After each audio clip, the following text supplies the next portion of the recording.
Welcome everyone to the 3-day international virtual workshop on soft skills, research skills, and effective classroom teaching, jointly organized by Lavender Literary Club India, CAP Common Trust, and Malaysian Industrial Relations and Human Resource Association Malaysia.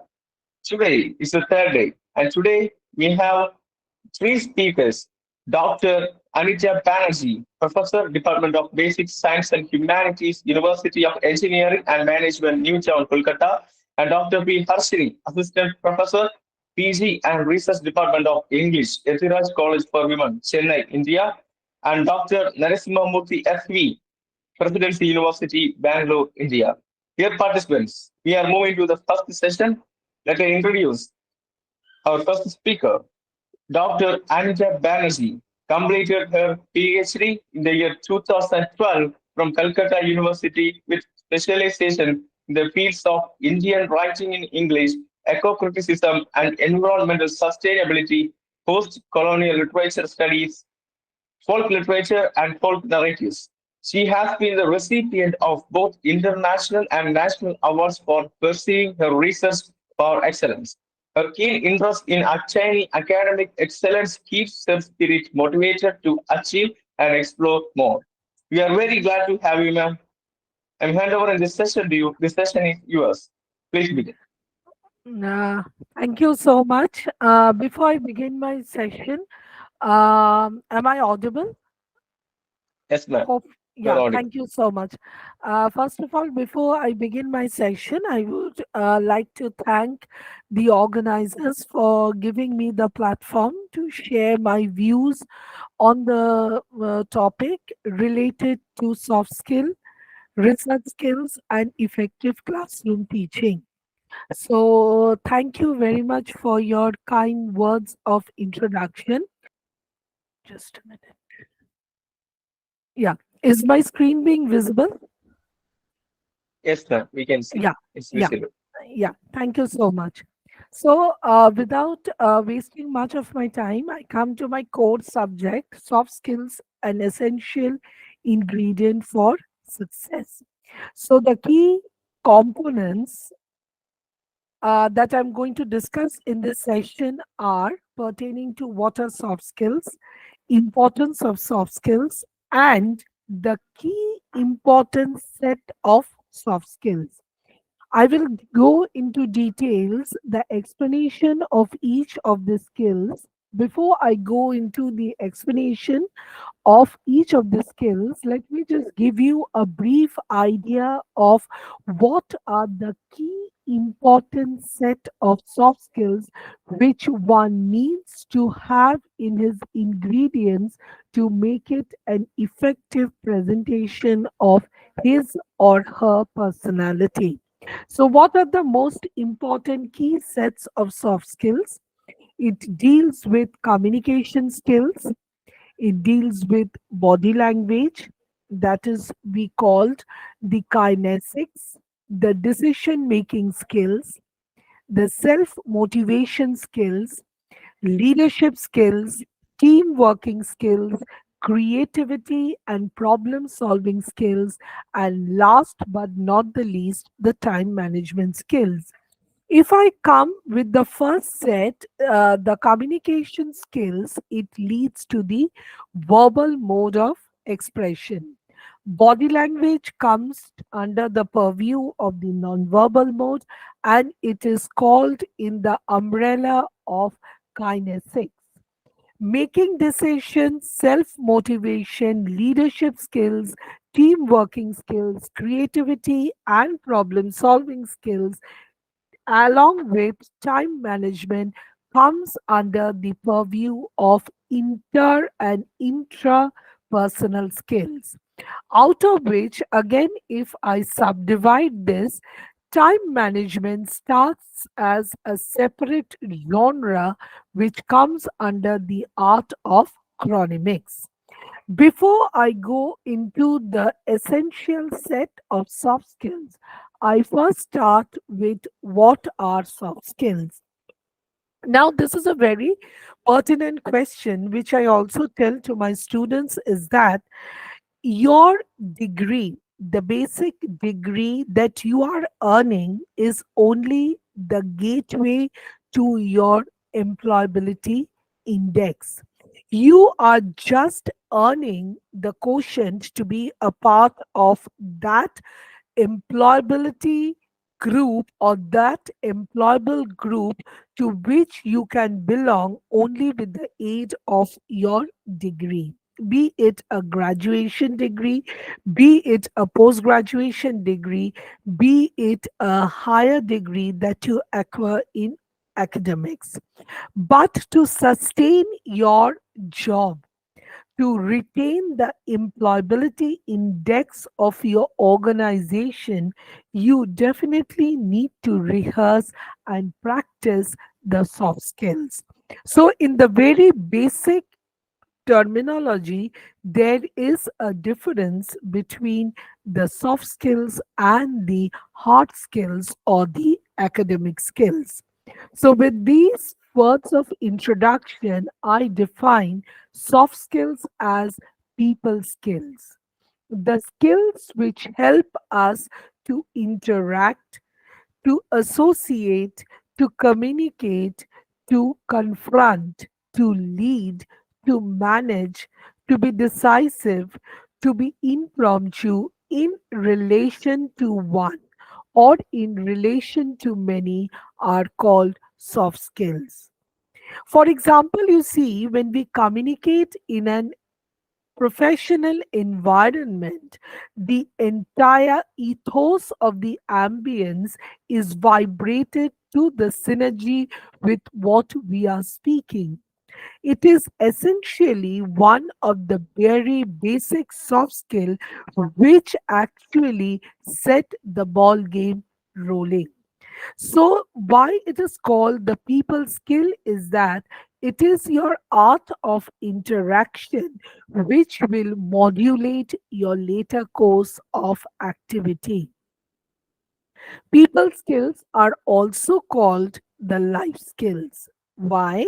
Because these skills actually help you to rehearse the potentials required for the art of survival.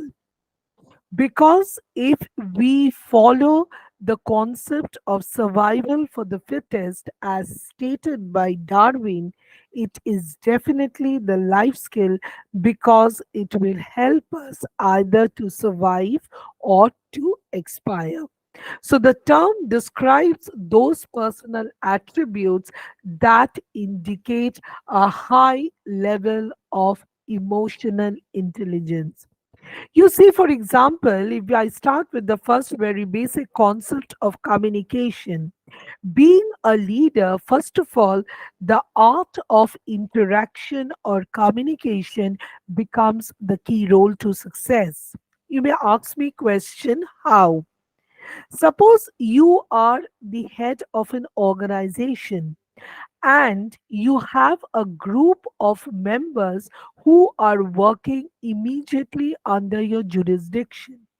For some reason or the other, one of the person needs to leave the office prior set in context to the appointment which you have already set in your calendar. He has to leave the office. When he comes and approaches to you, there are two ways to deal. Either you say it's yes, or you deny his exit. But if you are denying his exit in spite of a valid cause, you actually start creating a bar of hesitation in the mind of the junior. So, whatever you take a decision, whatever you decide, that's why I said it is a people skill because it deals with the mode of interaction with the people. If you are convinced, you can definitely pardon his exit, or you can either say him that he can wait and he can adjust his time according to the prior meeting time you have set. But in both ways, your personality comes in the forefront. You may question me why. Because you see, if you deny, you show your leadership in form of domination, you are authoritative, and you are showing your power of existence to the people who is in a lower rank to you. If you agree to his exit, if you say positive that he can leave at his choice, you are showing two of your profile. First of all, you empathize. You put yourself in the shoes of the person and you try to realize the real cause behind his early exit. And at the same time, you develop your interpersonal skills of taking the decision. Gradually, towards the end of the presentation, I'm going to speak elaborately on this. So, just to begin this is called the soft skill. Unlike hard skills, which describes a person's technical skill and ability to perform specific tasks, soft skills are broadly applicable across job titles and industries. That was what I just explained to you using an example. So it says, it is often said that hard skills will get you an interview, but you need soft skills to get and keep the job. So, what are the importance of soft skills? As I said, the very first thing is to handle interpersonal relations, to take appropriate decisions, to communicate effectively, and to have good impression and impact to gain professional development. Just the prior example with which I have tried to begin the session, you see, if you agree to the exit of your junior set to the prior meeting time, which you have already set in your calendar, you are actually handling the entire set of soft skills which is defined here. You are handling the interpersonal relation, you are handling your appropriate decision making skill, you are able to communicate effectively that today he is being left, but he has to make up for his job in the coming days. And finally, last but not the least, to have a good impression on the mind of the juniors. So, what are the most important soft skills? Communication skills, body language, making decision, self-motivation, leadership skills, team working skills, creativity and problem-solving skills, time management, and ability to work under pressure. Now coming to the subdivisions. Communication skills. The very basic gateway to success is your communication skills. Communication skills are always at the top of essential skills in any job advertisement. Your academic skills will only be a gateway to appear for your job interview. But how do you impress your employer is your communication skills. Because the very first thing they ask you when you enter the interviewing room is that tell us something about yourself. And in order to tell something about yourself, you need to be a good communicator to improvise your entire profile according to the choice of the position. You need to hit the bouncer of your personal profile so that it matches the texture of their requirement. That's why it is said people with strong communication skills can build relationship, listen well, and vary their communication to suit their circumstances, as I was just explaining. The very first ball game sets rolling with the concept of how do you introduce yourself. Tell us something about yourself. You should be very sure of speaking and highlighting those areas which you feel is going to be the bouncer of your life. Next comes your body language. Body language is actually called kinesics. It deals with your movement, your gesture, your posture, and your art of eye contact. The entire parameter of body language is actually quoted under the purview of non-verbal communication, out of which, according to me, the first important portion is your face. It is said that the face is the index of the mind and it clearly displays the person's interest. No matter how good you can camouflage, if you are able to have a very clear face, your feelings just come protruding to the emotional quotient of your face. That's why it is said a bright face always attracts bright people. Next comes your body language, your art of gesture, your posture, your hand movement, and your art of interaction.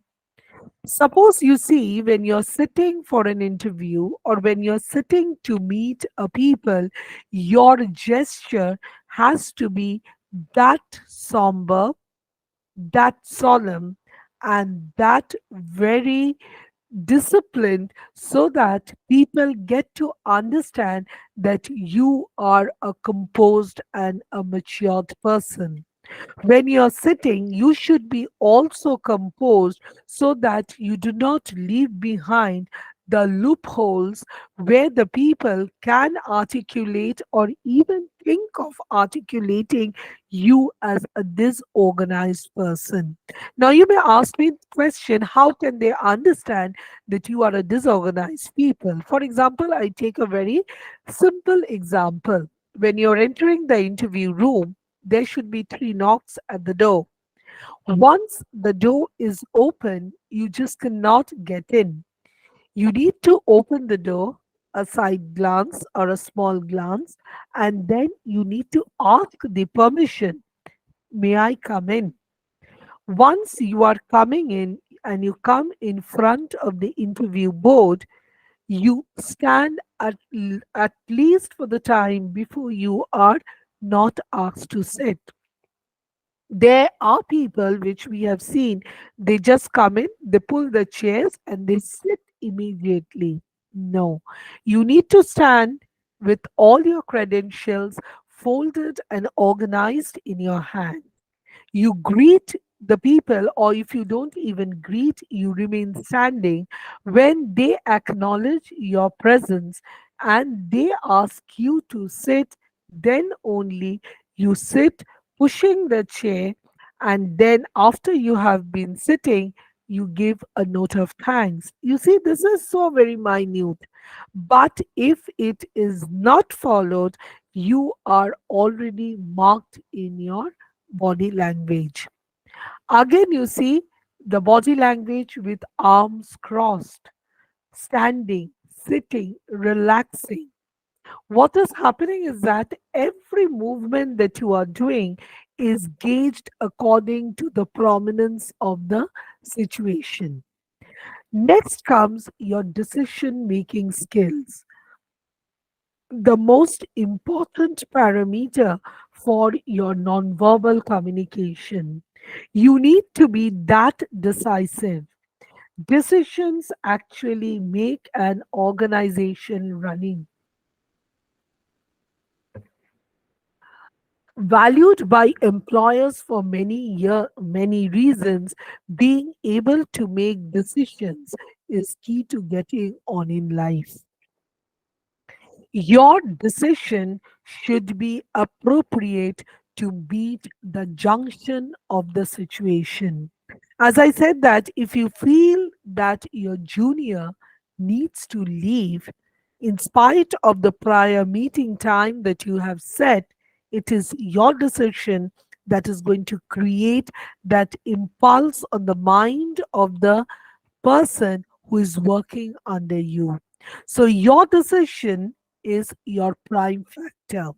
And being a leader needs to make decision, because it is you who will need to defend his absence if he is being asked for. Sometimes the actual decision doesn't even matters.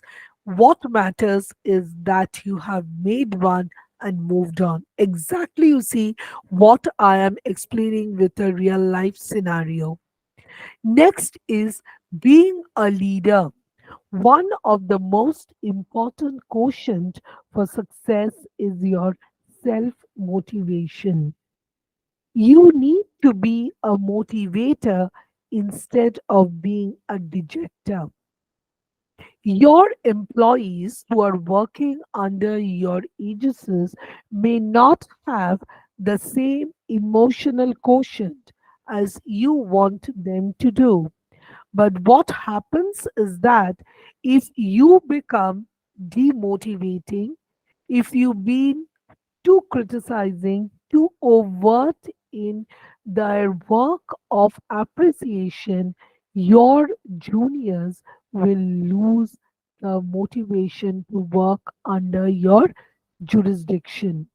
So people who are self motivated get on by themselves. So you need to be self motivated. You need to create that positive vibration within yourself so that people listening to you, people working with you will feel the zeal and the thrill to get along with you. They don't need close supervision and they are good to work with because they are generally positive about life and can be counted upon to be keep going. You see, that's why these are all called the life skills. We rehearse and we practice each and every sub theme that I'm explaining today in our real life, be it in the professional life, be it in your personal life. For example, you see, you may have a sibling, okay, who is not at par with studies, at studies with you. If you take yourself as a benchmarker, he may not be as good in studies like you. We may at times feel frustrated. This happens very common even in classroom teaching also. But you, as a facilitator, we no longer call ourselves as teachers, we call ourselves as facilitators. You, as facilitators, you, as mentors, you need to inject that motivation that you are the best and you can achieve the best. In this reference, we can talk about the film Tare Zameen Par, and the very tagline of the film, every child is born special. And the height to which this little Ishan had rose up under the self motivation of his teacher is actually the remarkable life skill one needs to inculcate in each and everybody. So, you see, it also helps to work on your personal resilience and adaptability to change. The most prime important factor that marks out the essential soft skill is your leadership skills.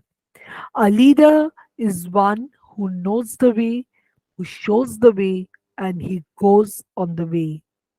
In order to be a leader, you need to adapt the ways that the people are going to follow. It is said in the past time, it was said that people are born leaders. No, leaders are born in the time of their grooming.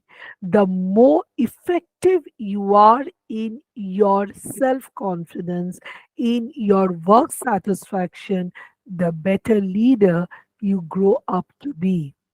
And it is your leadership skills cocooned with the other smaller soft skills like your decision making, your time skills, your body language, your dressing skills, everything that makes a leader by himself. For example, if we consider two leaders in Indian cricket team, MS Dhoni and um, uh, the other one is Virat Kohli. Both are leaders, but you see the body language of both of these leaders. Both have their set skills of parameters with which they move along. One is aggressive, one is cool, one is composed, one is overreactive. But in spite of that, at the end, both rise up to the point of giving India the winning trophy. So, leadership is a soft skill you can show even if you are not directly managing others. Exactly. If you do not even manage others, your personality vibe should be enough to attract the attention of the people who would like to follow you. You may have your juniors consulting to you, you may have your juniors talking to you. How does it come? It is because of your good leadership vibes. Leadership can be thought of as a collection of various other soft skills. This was exactly what I was speaking, such as a general positive attitude and outlook, the ability to communicate effectively, and an aptitude for both self motivation and motivating others. If you are able to be an example of self motivation, you will definitely have your team following yourself to be the motivational quotient for others. Good leadership definitely leads to the brewing of good teamwork. A good leader will always brew in to have a good teamwork. And unless there is a good peer activity or team activity, leadership skills do not bounce in life. You cannot be a leader unless you have a group of people following him or her in more particular. So, in order to brew in the goodness of team spirit, the resilience, the cohesive bonding between the teammates and the co-mates, teamwork is very essential. And teamwork only develops under the concept of good leadership. So it says that, like leadership, good teamwork involves a combination of other skills. And this combination strives to the formation of a common goal, which requires an interpersonal acumen to know when to be a leader and when to be a listener. As I said, when you're deciding that yes, your junior can go for a exit, even in spite of an important meeting that you have set prior in your calendar, it is you're playing the role of a leader. And when you decide why he should go for an exit in spite of the prior meeting set in your calendar, you become a listener. So a leader can never be an autocratic one. He has to play a ball game between a listener and an activator. He has to interchange the follies of his role. A leader is not an autocratic leader. He does not need to exert his power to make his people and subordinates work attuned to him. Rather, his personality bonding with his juniors should be in such a soft manner that people automatically would like to thrive in for him in spite of having other problems or in spite of looking into the matter from a different angle. This leads to good team players are perspective as well as receptive. That is what I was saying now to the needs and responsibilities of the others. The most and the mature way of handling a situation comes with creativity and problem solving. You need to be creative because they are hard to develop. You need to have the acumen for solving problem instead of being a problem creator. Whenever people come to you for solution, work out for solution and not be a part of the problem. Because being a senior, being a manager, being a leader, you need to justify your role in times of crisis. And that crisis management comes with the art of problem solving. It says that creativity and problem solving skills are highly valued because they are hard to develop. There are many people who believe that creative thinkers are born, not made, and there are certainly people who will find the skills much easier. But like other skills, you can develop them if you work and because this is my own slide, I can tell you that our pages on this topic will give you some ideas on how to develop this. Now, creativity. Creativity is actually speaking of that acumen which deals with your problem solving. You have to have a solution being done to ease out a problem through a creative way. You cannot be stereotyped in handling problem.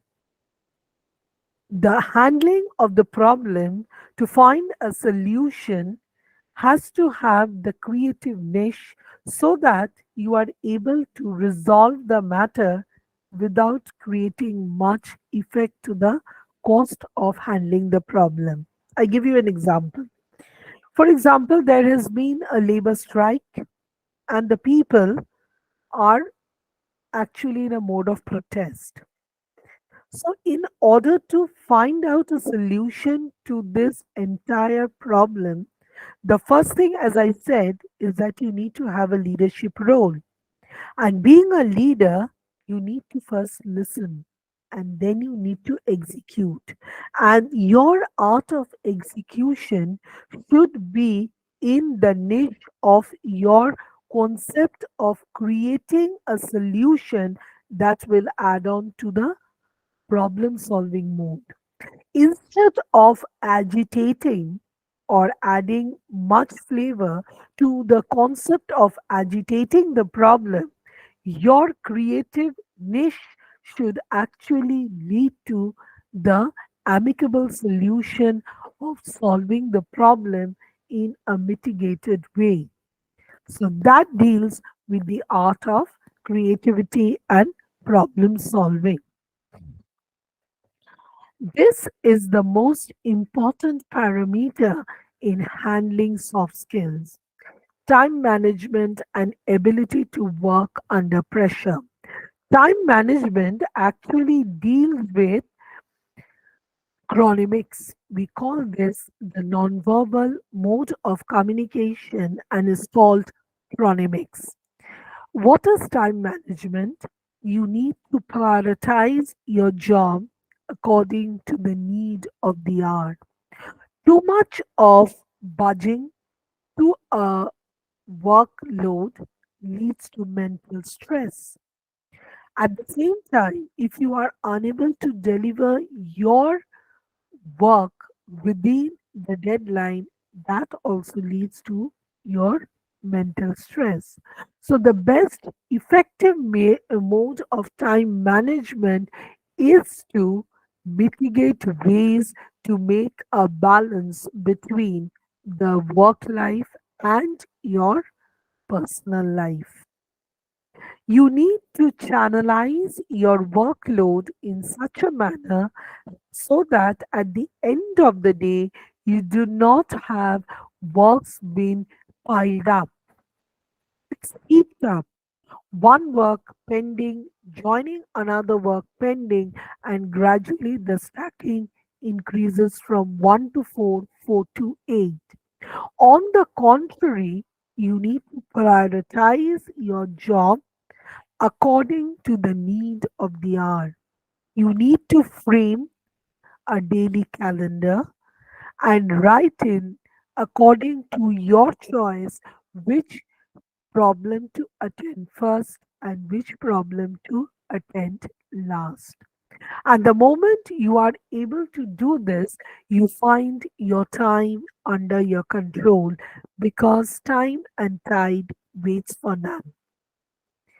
If you are being able to control your time, half of your stress is already handled. Clear? So, the effective mode of time management is that whenever you are being honed by the work pressure, utilize the time as your own priority.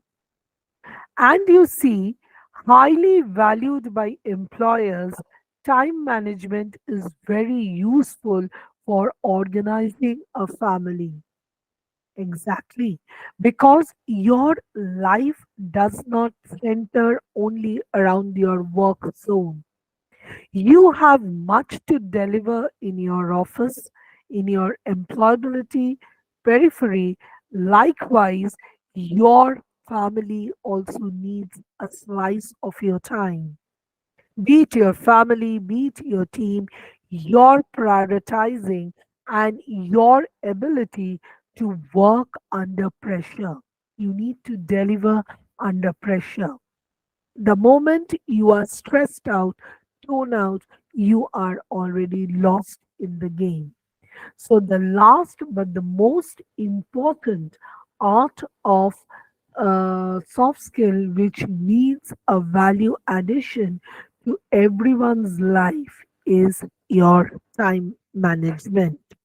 And finally, coming to the conclusion, it says that more and more businesses are considering soft skills as an important job criteria.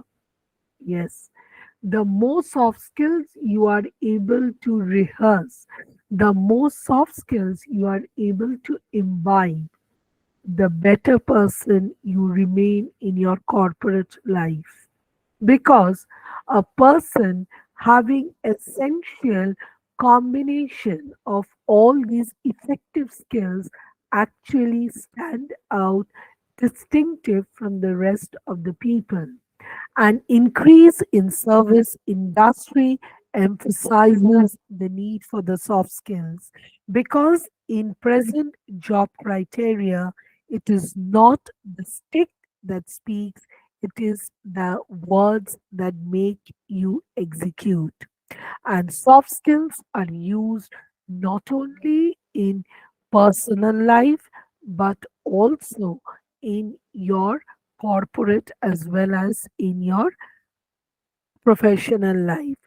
A perfect blending of your personal and your professional life will give you the success for rising higher in your career graph. And with these few words, these are the references from where I have taken. And finally, a note of thanks for your patient hearing.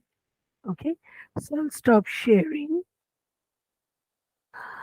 Hope I have been able to speak on my area, which I feel is very short, and at the same time, it has been able to add some insight into the way of handling a situation and making yourself a successful personality in the field of your corporate exposure. Thank you so much. Any questions? I'm open for questions.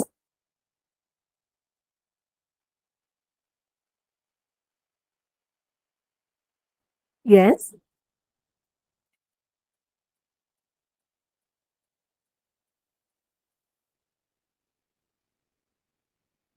Any questions? Dear participants, if you have any questions, you can ask. I had spoken in a very simple way so that most of the people can relate to the settings of their real life scenario. Okay. Any questions?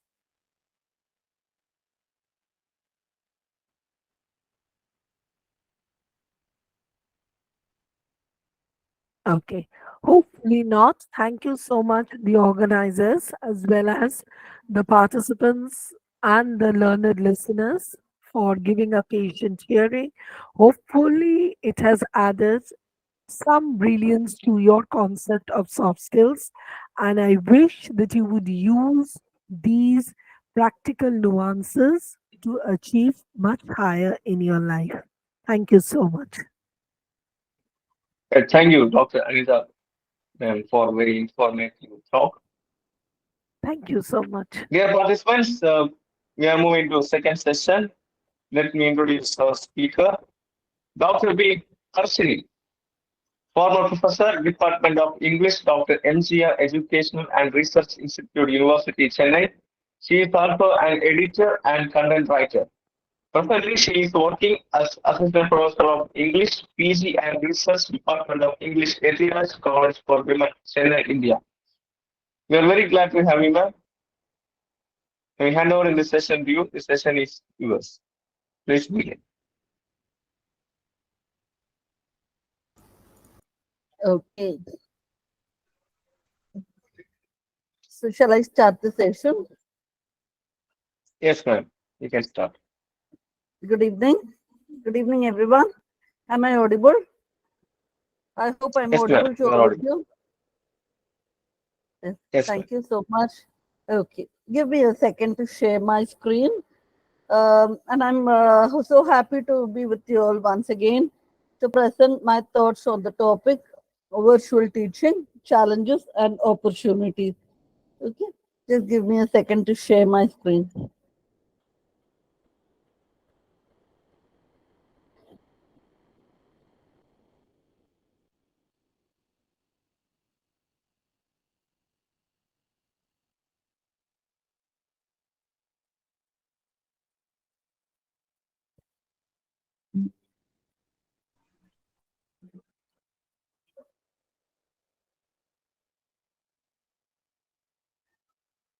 Okay, so is my screen visible? Yes, ma'am. Visible. Thank you so much. So, this is my topic for today, challenges and opportunities in virtual teaching and learning. Okay. So, see, if you see this picture, you can understand that challenge is an opportunity. Whatever the challenges we receive, we can convert it as opportunities. Okay. So, now moving on to the second slide. See, challenges are great opportunities in disguise. Each challenge you accept opens a new door to your success. By Priyanka B. Chakrabarti. The challenges are great opportunities in disguise. Each challenge you accept opens a new door to your success. So, the challenges, as I told you earlier, challenges are new opportunities in disguise. Okay, when we accept challenges, we open doors to success. Okay, then so now this slide, internet and digital technologies, the rapid growth. See, with the internet and digital technologies rapid growth, this web has become a very powerful global interactive dynamic economic and democratic medium of learning and teaching at a distance. You all would agree with me. Even now what I am doing is that. Okay, I am able to communicate with you all. You are all in different places, but I am able to get on with the topic and communicate with all of you. Okay, so this web has become a powerful medium. So the internet provides an opportunity to develop learning on demand and learner-centered instruction and training. Okay, so the internet provides a wonderful opportunity to develop learning on demand and learner-centered instruction and training. Okay, so the numerous names for digital learning. See, there are people call digital learning by various names. What are those names? There are numerous names for digital learning activities, which includes e-learning, remote learning, web-based learning, web-based instruction, web-based training, internet-based training, distributed learning, advanced distributed learning, distance learning, online learning, mobile learning, or nomadic learning, off-site learning, air learning, and micro learning, etc. So these are the numerous names for digital learning. Okay. Then the unexpected shift. See, uh, ever since the COVID pandemic started, we all have been affected. You all would agree with me. The spread of COVID-19 pandemic affected all of us globally, regardless of nationality, education, income, or gender. Right from small kids to the elderly, they all were affected because of COVID pandemic, health-wise, education-wise, and lot of things. Okay, universities around the world have been either fully or partially closed. Now, still, it's not over yet. Whatever the digital exposure we have been receiving is still continuing. Okay, as alternatives to traditional classroom-based educational practices, academic institutions have increasingly adopted remote learning methods. So it has become even now, if you see, the colleges earlier, some few years back, they had only offline mode of teaching, but now most of the colleges have also online education. Okay, they have all shifted their courses, not shifted, they also have courses to online learning because there are so many people going for job, they couldn't balance. Okay, so for them, this kind of online learning would help, this kind of distance learning would help. Okay, so as alternatives to traditional classroom based educational practices, academic institutions have increasingly adopted remote learning methods. However, at no other time in history has the e-learning field gained such enormous and overwhelming attention globally. The education world was caught flat-footed, underprepared, or unprepared in response to the pandemic. Okay, that was the situation we were all in. Okay, with no substantive preparation, educators were asked to move from traditional face-to-face instructional models to delivering content remotely for virtual learning. Even I was so shocked because I am actually a traditional teacher who used to carry books, chalk to the classroom, and suddenly when I was asked to shift to digital mode, I was confused and I didn't know how to get adapted to the situation. But later, I too started slowly learning everything, and now, even if not a pro, at least I know something about online learning. Okay, so many educators had either the tools or the expertise. See, actually, some people were lucky because they had a net, they had mobile phone, they had a laptop. So for them, was not a problem at all. But for our students located in remote areas, maybe the rural background students, they all face a lot of problems. Okay, this online learning could not reach them immediately. Okay, so many educators, not only them, even educators, they didn't have the tools.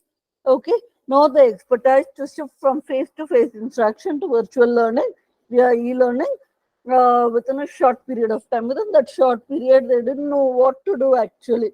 So this was the unexpected shift that happened because of COVID pandemic.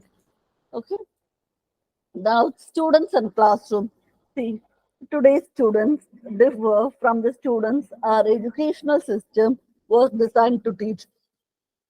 Today's students totally differ from the students our education. The educational system which we have now has to be changed, revamped, because students know they are far more advanced.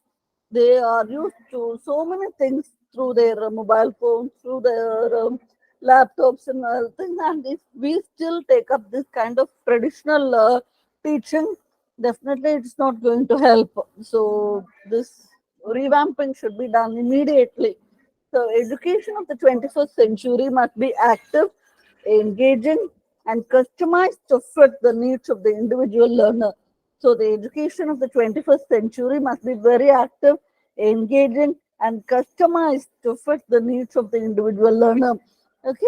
So the most important skills for preparing students to learn in the 21st century include communication, collaboration, and creativity. These three are the most important skills which are much needed for the students of the 21st century and to prepare them for the upcoming future. Okay, upcoming days. Okay, building and the classroom designers are also exploring change. They have begun to experiment with spaces that depart from the industrial era of learning. This kind of traditional classroom environment is slowly changing, tailoring the learning spaces for the students and the 21st century. It has to be tailor made. Okay, so they are tailoring, actually they are tailoring the learning spaces so that it will suit the students of the 21st century. So education will never again be what it was in the industrial age of learning. Education will never again be what it was in the industrial age of learning. The possibilities for the future are exciting and populated with questions about the ideal learning space. So education will never again be what it was in the industrial age of learning. Okay. So in whatever happened in the industrial age, it is not going to happen again. The possibilities for future are exciting. Such a lot of opportunities we have and populated with questions about the ideal learning space. Okay. Then, so what are the 21st century skills? See, the 21st century skills are found in four categories. The ways of thinking, that is creativity, critical thinking, problem solving, and decision making and learning. So these are ways of thinking. Then for ways of working, it is communication and collaboration. For tools for working is information and communication technology, ICT, and information literacy. Okay. Then skills for living in the world, citizenship, life and career, and personal and social responsibility. These are the most important 21st century skills. Okay. So this is something educators are trying to work on. It's called the incubator classroom. See, many universities across the world are experimenting with the idea of incubator classroom. In the next slide, I'll be showing you the picture of the incubator classroom. Okay. So incubator classrooms are new learning spaces. Like it will not be like the traditional classroom. Okay. If you see that, you also will understand. If you see the picture, you'll clearly understand how the incubator classroom looks like. So incubator classrooms are new learning spaces designed to facilitate active teaching and learning. Okay, essentially the classroom design allows the instructor to experiment with flexible learning environment and emerging technologies to facilitate faculty-student engagement. See, earlier the teacher used to be active in the classroom while students used to be passive listeners.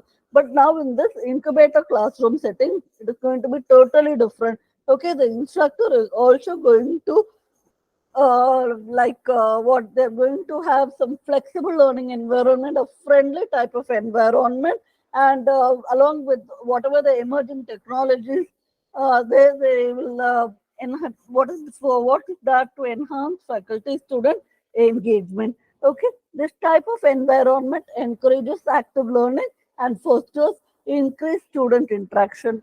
The main idea behind this incubator classroom is to encourage active learning and also to foster increased student interaction. The students are no more going to be passive listeners. They are going to interact with the facilitator. Okay. Incubator classrooms are often designed using state-of-the-art equipment, including some of the latest hardware and software. Okay. It also gave faculty the opportunity to think about how they could use new spaces to teach their courses without major adjustment to teaching pedagogies and content delivery. The design of the room supported active learning and collaboration. It also gave faculty the opportunity to think about how they could use new spaces to teach their courses without major adjustment to teaching pedagogies and content delivery. This kind of incubator classroom also gives faculty members the opportunity to think about how they could use the space to teach. Okay, whatever the courses is there in the curriculum, they need not do any major adjustment. Okay, for the with the teaching pedagogies and the way of delivery, the content delivery. So the design of the room supported active learning and collaboration. So the main idea behind this incubator classroom is to enhance active learning and also collaborative learning. Okay, see, this is the incubator classroom. The students will be sitting, and also the facilitator will be sitting along with them, and they will interact. All the available technologies will be on the table, and the facilitator will interact, and the students will also have an opportunity to interact with the facilitator. Okay. Strategic placement of pods of furniture allows for group activities with up to 9 students per pod. That is one pod. Okay. Then as well as blackboards on the walls, which allows for collaboration and effective group work. Then the technology in the room allows students to bring their own devices. They have to bring their own device. They can connect it. Okay, they can bring laptop, tablets, smartphones, any other mobile device to connect to the projecting devices and share their work with other students across the room or within their group. Okay, then students and instructors also have access to microphones, document camera, and a virtual lab. So all these advanced technologies will be available in the incubator classroom so that it can facilitate easy learning and also the 21st century learning skills. Okay, so it can bring some kind of innovative solutions apart from the traditional classroom. Then see, the metacognitive teacher, technological learning, and active learning. See, along with knowledge of content and pedagogy, the metacognitive teacher uses her knowledge and technology. She blends technology and knowledge to plan, implement, and adapt her teaching to assure student learning. Okay, knowledge of technology is not simply knowing what is available and how it works, but more importantly, it is a comprehensive understanding of how the technology can enhance content and improve student learning. See, knowledge of technology is not just knowing how to use technology, what is available and how it works, but a comprehensive understanding of how they can blend technology with the curriculum and improve student learning. Okay, knowing how to use a device, an app, or a program is not the same as knowing how to teach and truly implement content using the technology. So, knowing how to use the device, an app, or a program is not going to be same as knowing how to teach and truly implement content using the technology.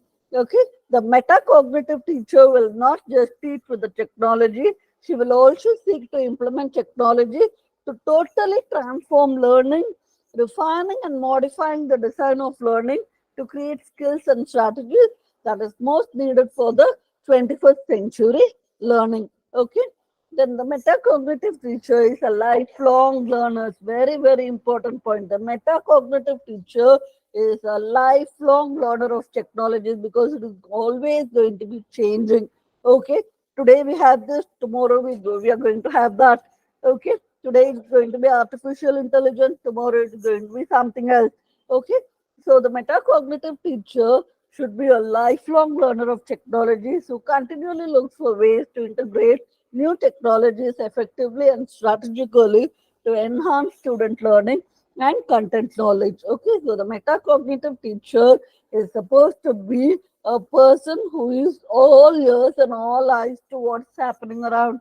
Okay, he or she should update himself with the latest technologies available and whatever the new devices come in, they have to immediately see whether it would suit them in their teaching methods. Okay, then see the alpha generation. All learners must have access to learning technologies for when everyone participates, everyone learns. So all learners should have access to learning technologies because when everyone starts participating, everyone starts learning. Okay, albeit digital native, millennials or the upcoming generation, successful planning and design with regard to technology must have a line of sight towards the future, 20 to 30 years, to effectively integrate and refine the use of technology for active learning. Okay, educators will need to address each generation's heightened technological expectations. Yet perhaps the most challenging generation will be the Generation Alpha.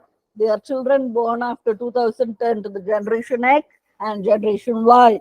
Okay, then because these children have been raised with technology, they are born and brought up with technology. Even now, we see in the womb itself, there are some advertisements showing that in the womb itself, this child is using the mobile phone. Okay, so they have been raised with technology. They will be far more superior and well informed and even more technology focused, expecting a deeper level of integration of technology and critical thinking. We will be thinking that we are teaching them traditionally, and we will be teaching them. They will be looking for some advanced way in their mobile phones or anything. Then we'll have to cut a sorry figure when we teachers don't know something what they know. So we need to perfectly balance everything. Okay, they will be no longer passive listeners. See, this is what I'm going to tell you again and again. The students, once with the help of technology, they are no more going to be passive learners waiting for dispersion of knowledge. Okay, they are not going to wait till the teacher teaches them something. They are going to learn everything on their own through the devices available with them. Rather, they will be co-creators in a collaborative learning environment, an environment that supports active learning and an inclusion of emerging technology. So this is how the alpha generation is going to be. Okay, I hope you're all able to get it. Okay, then see role of AI in our online education. What is the role of artificial intelligence? Everyone talks about artificial intelligence. What actually is the role of artificial intelligence in online education? See better visuals and the experiential learning through interactive learning applications help a lot in attracting the attention of students. Okay, so now we are able to visualize everything better than we had earlier. Okay, then this kind of experiential learning techniques like the human heart, the students can visualize and they can see what is inside.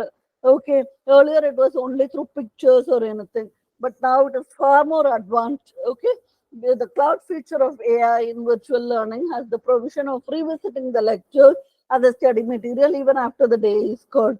So this cloud feature, no, in virtual learning, even the student has missed the classes, he can revisit the lectures and the study material even after the day is completed. Okay, teachers can also personalize the learning experience of each student as technology facilitates the progress tracking of each student.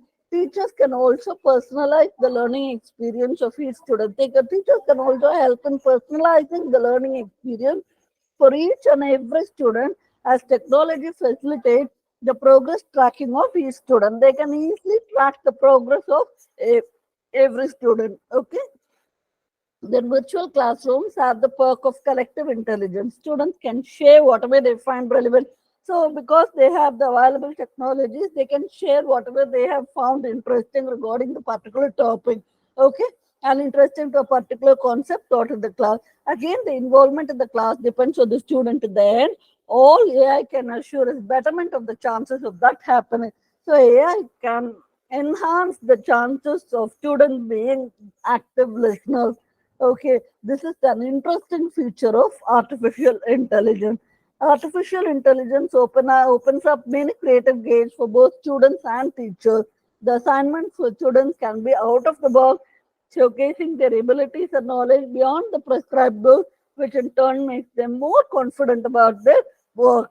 Okay, then apart from this, implementing AI in our daily life also require deep knowledge of it, which means the curriculum needs to be updated, including technological skills at school level. Schools have to constantly be updating themselves. Okay, then students or everyone should learn the social caring skills, sustainable digital presence, ways of data protection, and online collaborative skills for a better and safe future in this specific itinerary.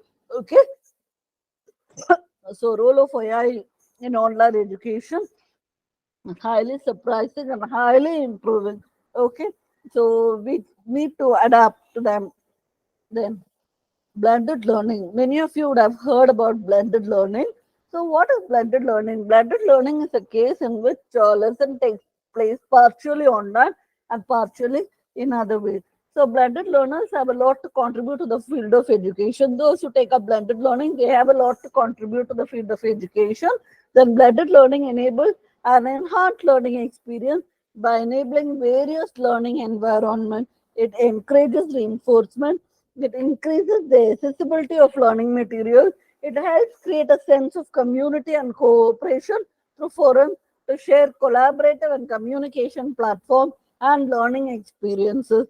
Okay, then blended learning models center the student learning process and benefit from the power of technology to create learning environments that are more compelling, effective, and successful. This kind of blended learning is actually very good actually when it comes to a teacher and student teaching and learning process.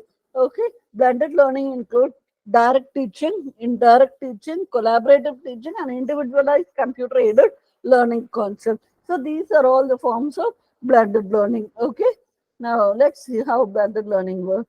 See, what are the benefits of blended learning? The benefits of blended learning are expand the areas and opportunities available for learning. It definitely enhances and expands the areas and gives lots of opportunities which are available in the teaching learning environment. Then supports course management activities, supports the provision of information resources to students, interacts and motivates students through interaction and collaboration. Okay, then so this is how blended learning is. Face-to-face learning is one thing, online learning is one thing. When you merge it together, it becomes blended learning. Okay, then the cloud e-learning. The cloud computing refers to a setup of computing resources that can be shared anywhere, irrespective of the location of the user. People can be located anywhere. Okay, so cloud computing is a setup where it can be shared with any number of people in whichever place they are. Then, by implementing cloud computing, it becomes possible to bring teachers and learners together on a single unified platform. So by using this kind of cloud computing, it becomes essential and also possible to bring both teachers and learners together on a single unified platform. Okay, educational organization. Maybe see when a person in India is learning something and he wants to know how the same topic is being taught in a foreign environment, they can use this cloud e-learning concept and they can maybe they can shift to what is being taught there and through this video conferencing or something they can show them okay how that same topic is taught in a different way in a different setup. Okay, so this kind of cloud e-learning helps in so many other things. Okay, then educational organizations such as schools, colleges and universities need not buy, own and maintain their own servers and data centers. Rather, they can leverage cloud computing to avail computer power, databases, storage, and other devices when they need them. Additionally, they can always be sure about their resources being secure on the cloud. The extensive benefits of cloud computing in the field of education are strong virtual classroom environment, easy accessibility, extensive cost savings. Really, online learning teaching saves a lot of what expenses. Okay, then secure data storage. You'll be surprised if earlier when we need to call a person from abroad to come and deliver a lecture here, we need to take up this flight charges, their accommodation expenses, and so many other things. Now, because of this kind of e-learning, We are easily able to connect with people all over the world. Okay. Then scalability, agility, and innovation, greater reach for the student, minimal hardware requirement. So these are the benefits of cloud e-learning. Okay. Then gamification. Gamification is also one important tool in online learning. Gamification can help create not only extrinsic motivation through rewards and competition, but can also be helpful in providing intrinsic motivators, life skill development, and autonomy for students. A few generalized gaming methods to apply to an online classroom below. They add a competitive element to the online classroom, turning lessons into class challenges. Maybe some kind of games can be included.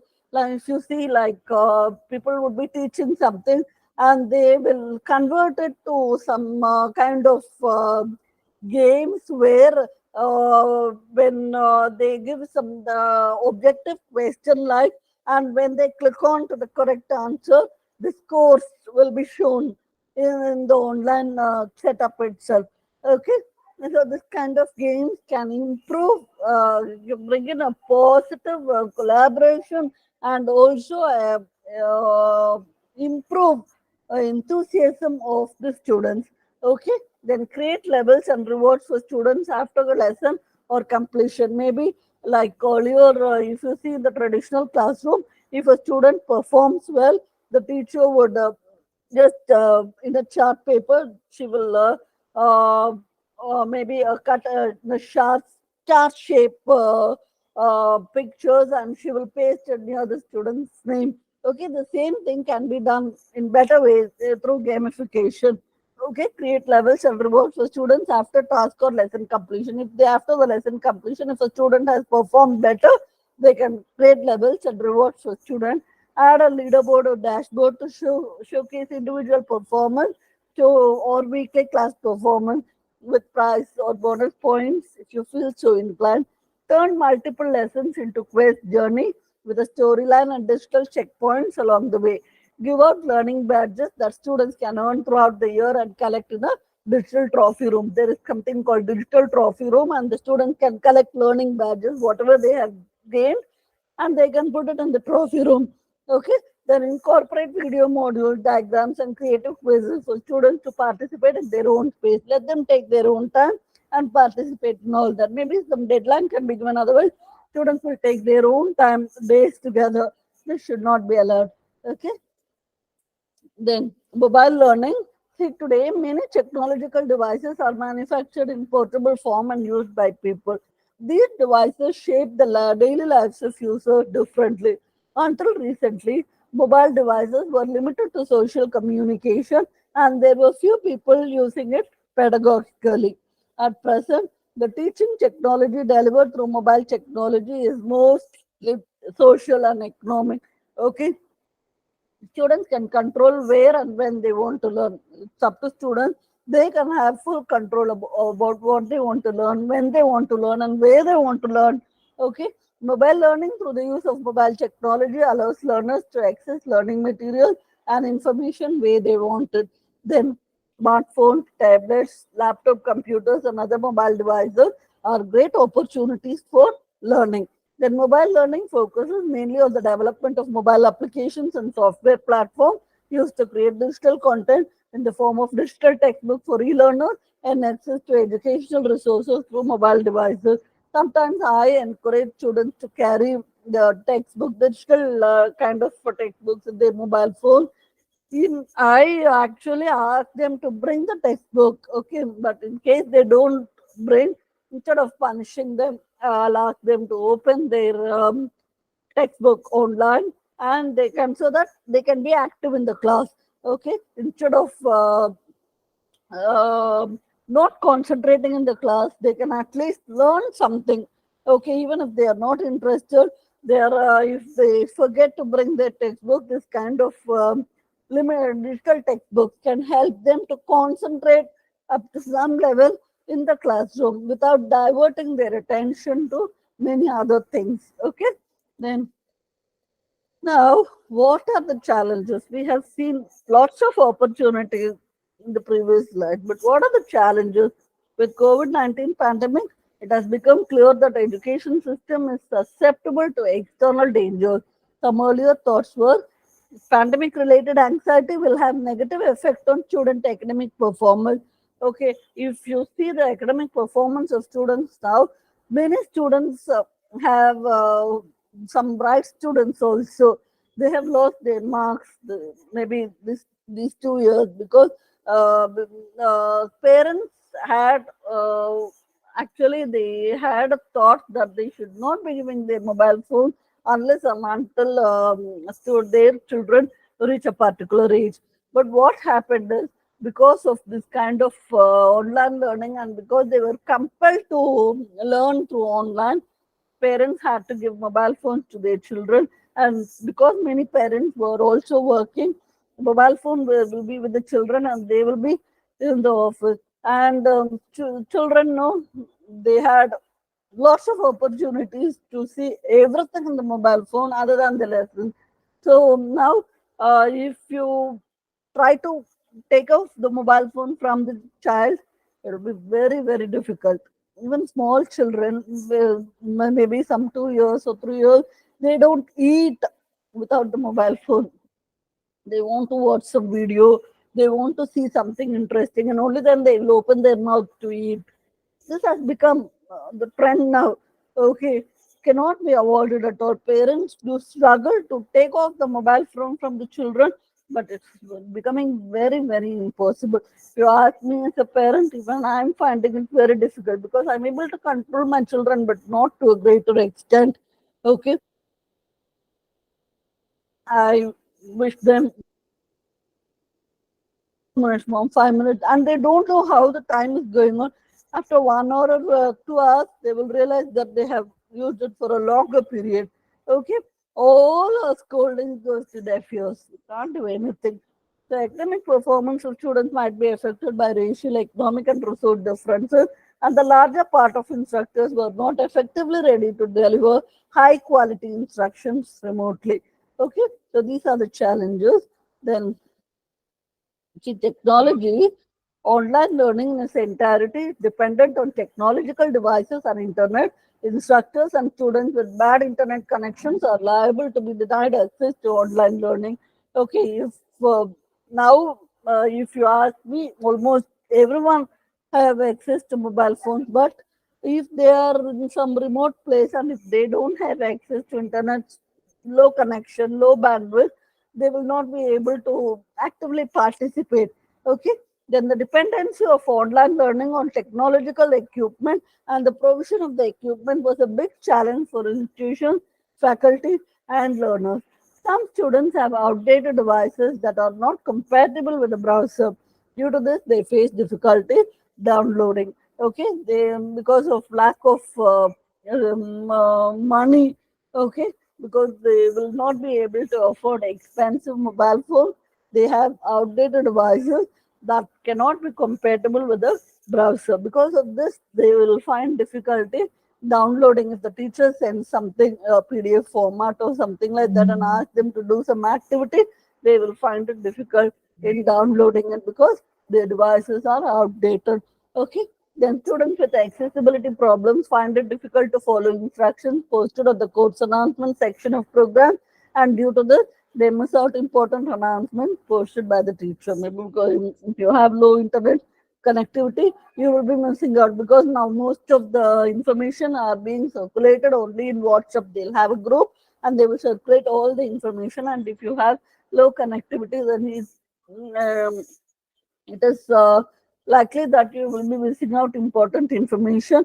If there is a requirement that you need to work immediately, and if you don't have proper bandwidth, proper network, then you will not be able to work out. Okay, so these are the challenges. Then socioeconomic factors. As a result of inequality in the socioeconomic status of students, some rely on the computer and free internet in the institutions. Okay, it's happening. Not all students are lucky. Okay, there are some students with low economic status, and they'll have to come to college and they have to rely on the free Wi-Fi provided in the institutions. After they go home, it will be very difficult for them, and parents also will not be in a position to recharge their whenever they ask for.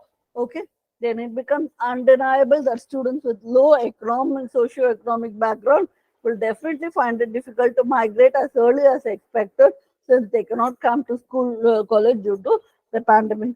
Okay, as the level of poverty increases in the community, the rate of internet accessibility declines rapidly, and by implication, students with no or low socio-economic power to afford a broadband connection are most vulnerable to fall behind or encounter additional challenges to meet up with others in online learning.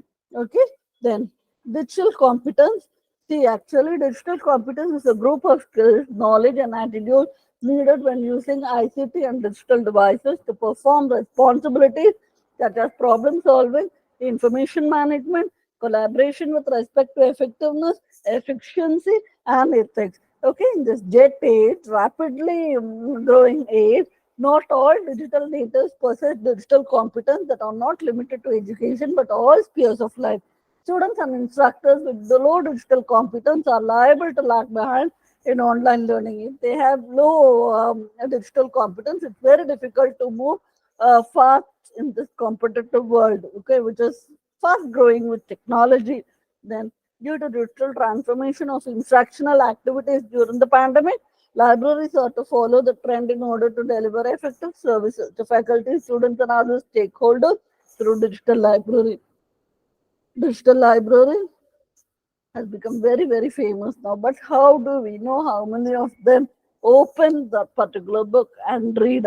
Okay, we'll have lots of problems. We'll have eyesight problem. How is it easy for us to just read an entire book through the mobile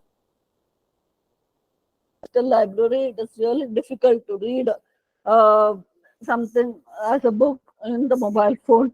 Okay, it cannot be equal to reading book in hand. When we have a book in hand and going through that book, that's the happiness that we get, the knowledge that we get is something different. We cannot compare it with this kind of digital learning, like where you have the textbook in online and you read it. Definitely, you will not have the patience, and definitely there will be some problem or the other, and your health also will be affected. Okay, then students and faculty with those low digital competence might be finding it difficult to make optimal utilization of the digital library. Okay, so students with low digital competence and those who don't have enough access to this kind of online platform, they will find very difficult to browse this kind of digital learning. Okay, then insufficient digital infrastructure. Also, government of India is taking initiative to develop this digital infrastructure, but a lot needs to be done in this direction. High-speed internet and cable power supply are the biggest problem. India stands 89th worldwide on internet speed and stability. According to the report of World Economic Forum, only 15% of the households have access to the internet, and the mobile broadband remains accessible to very few, only 5.5 subscriptions for every 100 people. Further, currently reach of broadband is just about 600 corridors, largely in and around the top 50 to 100 Indian cities, leaving rural areas with poor connectivity. Okay, 5G networks technology is the requirement of today, which will increase the speed of downloading the data. 5G networks is actually what we need at present.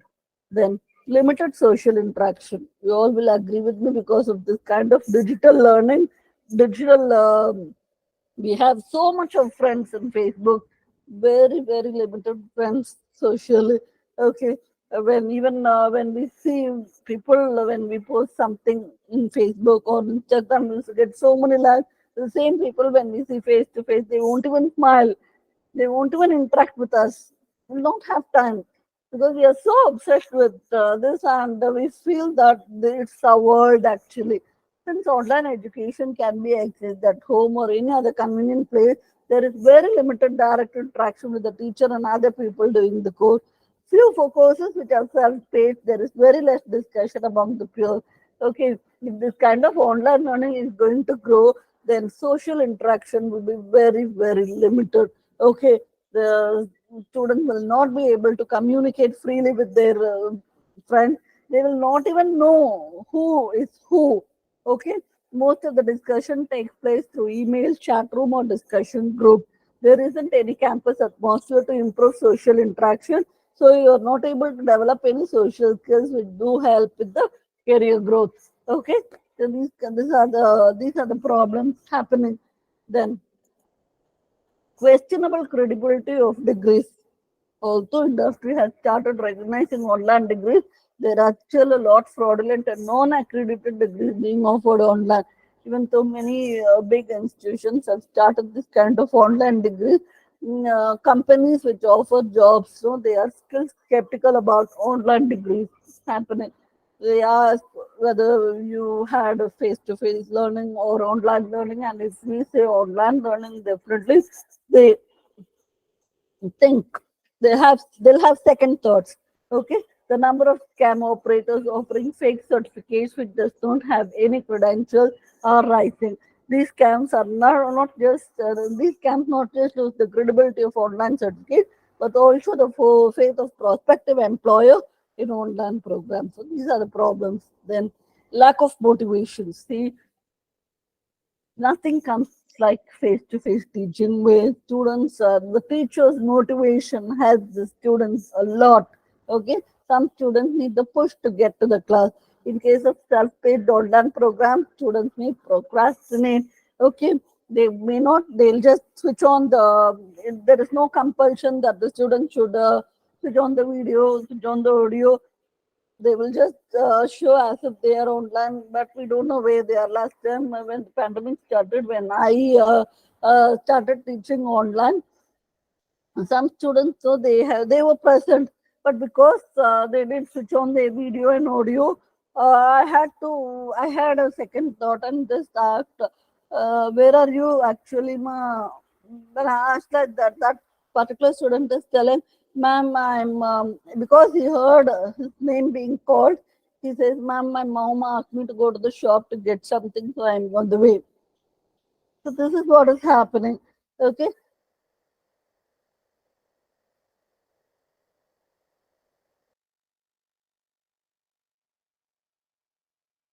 motivation and discipline are required to complete the assignments and upload them on time.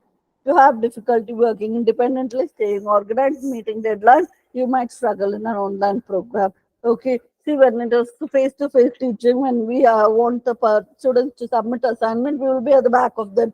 We're not going to submit because they will not be able to meet us face-to-face. When we ask them next time, they will submit it. But in online learning, it's very difficult to actually catch the attention of students and ask them to submit. Okay, so these are the problems then.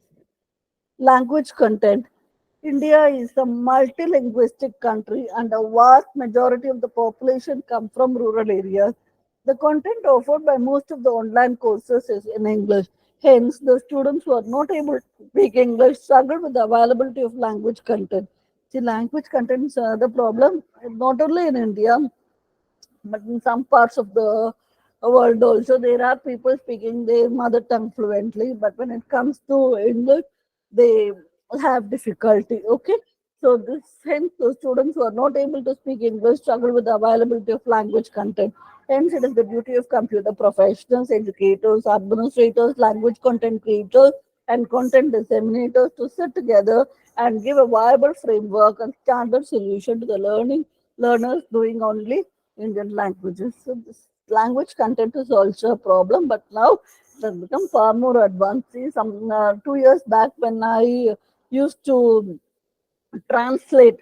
So actually, when people from other countries used to post their in their own language in Facebook, there would be an option called translation. I would just click that. The language used to be so horrible. Couldn't even understand what actually they are trying to say. It will totally alter the meaning. But now, because of artificial intelligence, a lot of improvement has been made, and now everything is so clear, so beautiful. There are no grammatical errors to a considerable extent, which I found earlier. Okay, so everything is so good actually now. Then opportunities. There are some opportunities, access to coursework from anywhere, anytime. Okay.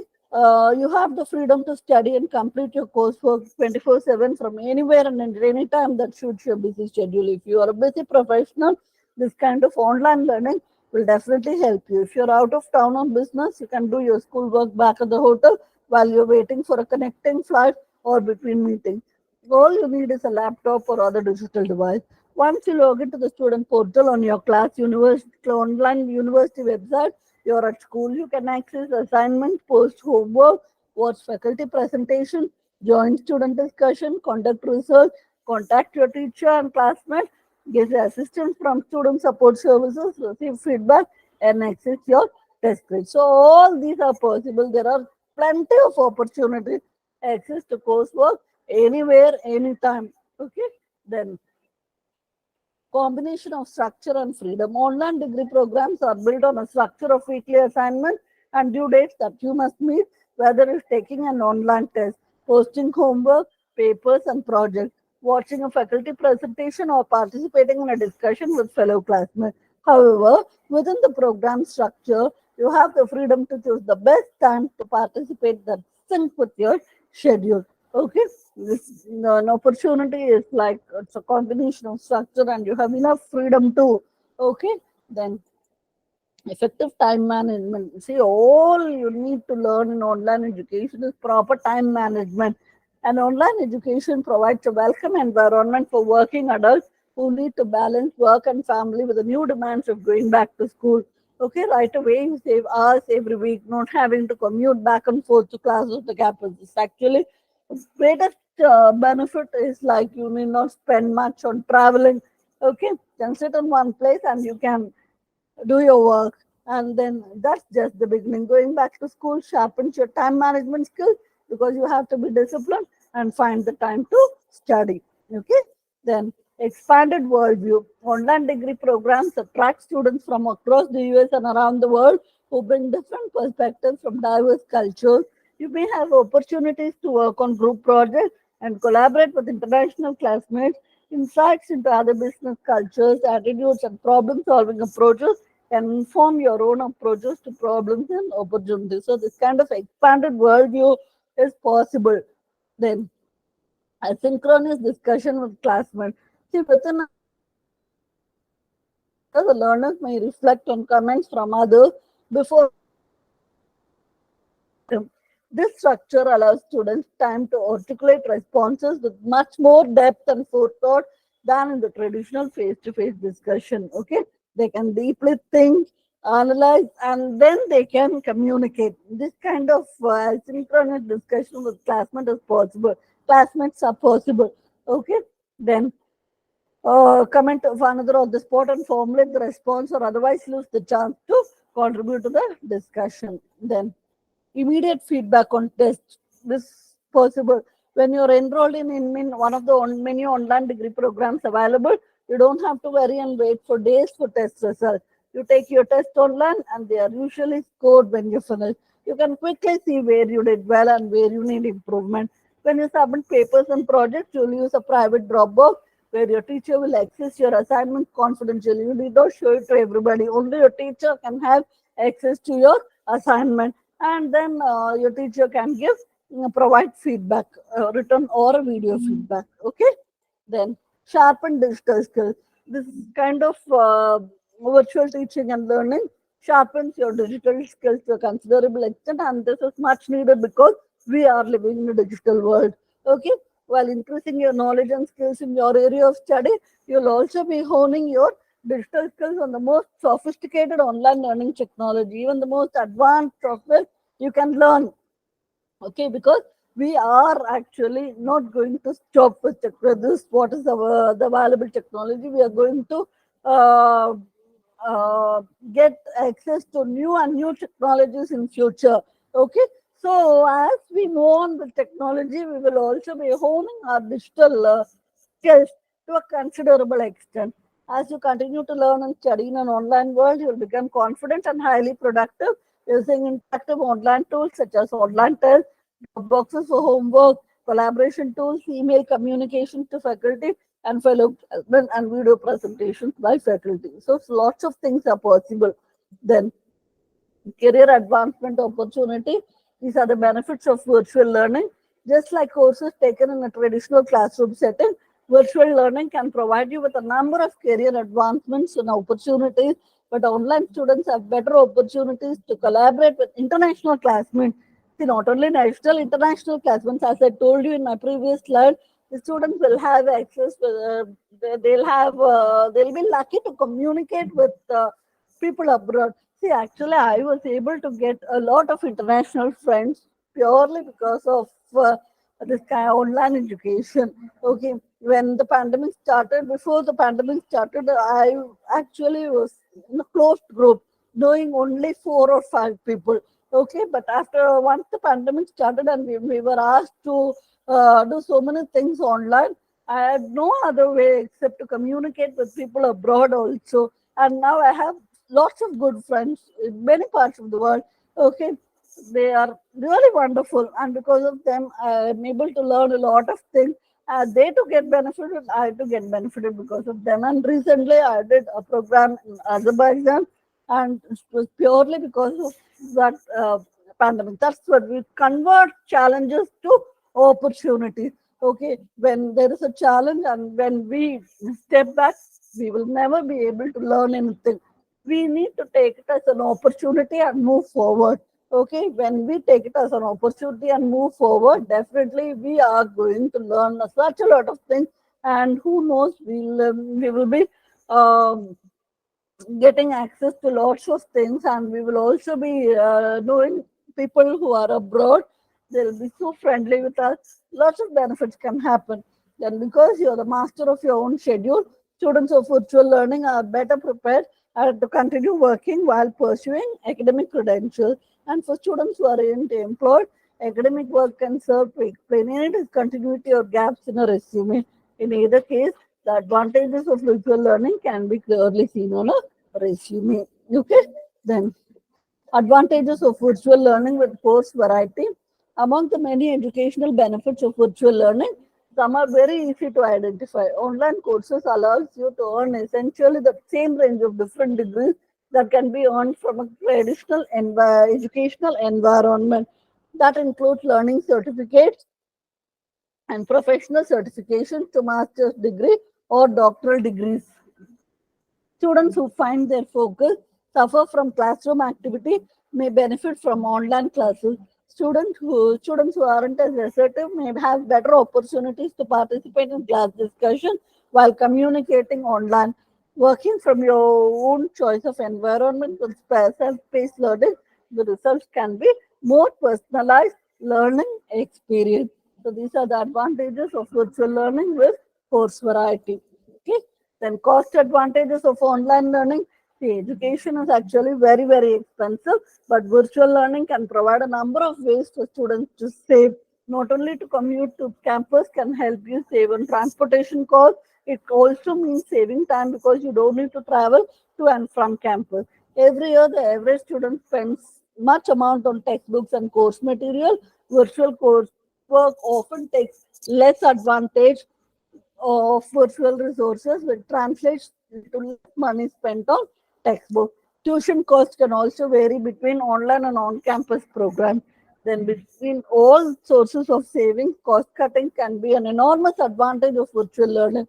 If you ask many students now, they will say that it has saved their amount to considerable extent. Plus, in the event of inclement weather, you don't have to worry about being able to make it to the class. It's going to be heavily raining.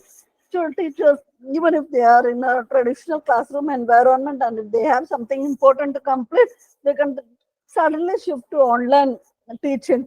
And there are lots of benefit because of that. Whatever has to be covered for the day, it can be covered even though the students don't come to the classroom.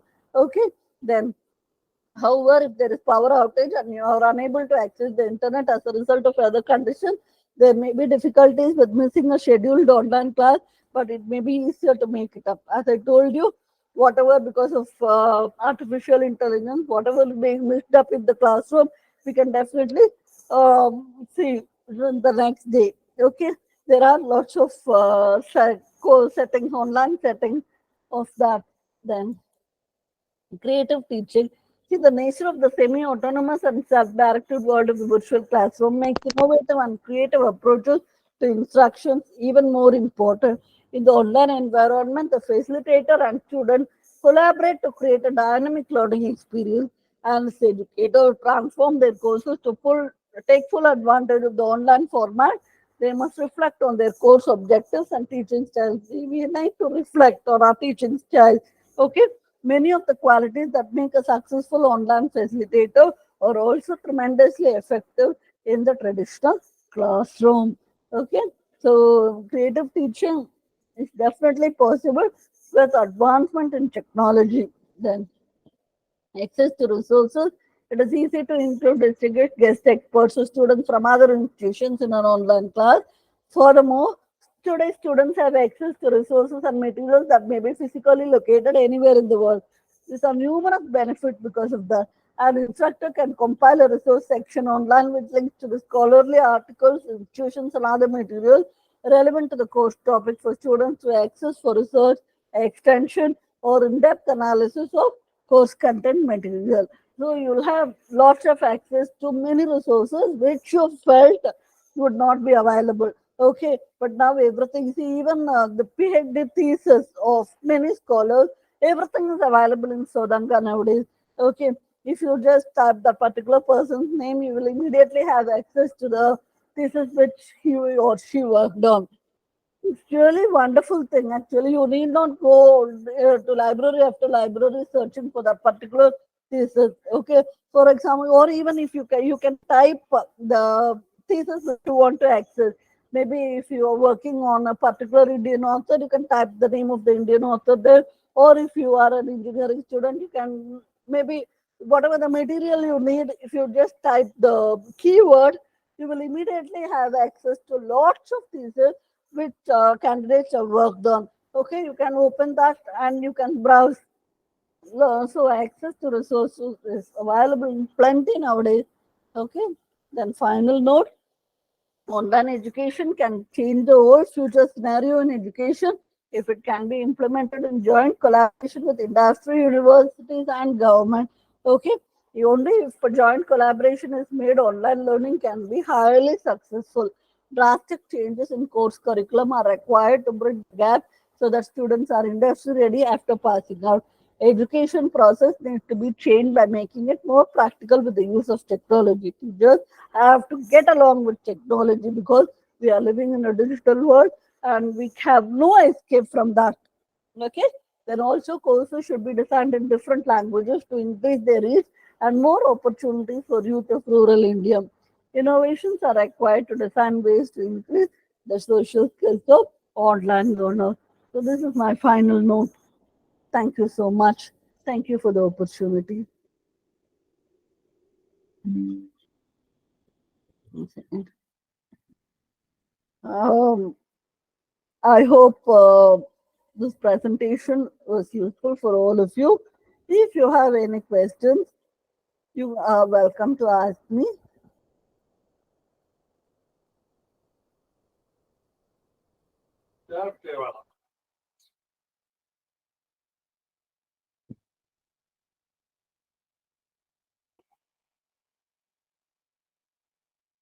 Dear participants, if you have any questions, you can ask. Hello, sir. Narasimhamurthy, sir. How are you? So happy to meet you. Thank you, sir. How's your academic schedule? How are you balancing everything? Oh, so happy to hear about it, sir. Sir, you can unmute. Unmute. I'm unable to Sir, hear please anything. unmute your mic. Sir, Oh. please unmute your mic. Yeah, sorry. Ashwini ma'am, I Yes, was sir. listening to you and Yes, happy thank to you so much, sir. be in touch like this, after a long time, after 3 years. Yes. Yes, definitely. And I was really surprised seeing you. I was so happy also. Thank you. Same here. When Okay, I saw the schedule, they told me first session is Dr. Ashwini ma'am. Then I said I'll join So I Oh, come late. I come late home usually. So I said, as soon as I come, I'll join. uh, It's something very interesting. You were talking about AI and language learning and such things. They're very relevant too. Something very interesting. okay. Thank you so much, sir. I know that you're always updated. Thank you, sir. Thank you so much. So your session is over. No, ma'am, yet to begin Oh, you're your about to session. begin. Next section is yours. Yeah. Oh, wonderful, wonderful. Definitely the participants are going to have a very good time listening to you. No, I don't think so. But let me try my best. Thank you, sir. Thank you so much. Dear participants, if you have any questions, you're welcome to ask. The floor is open for questions.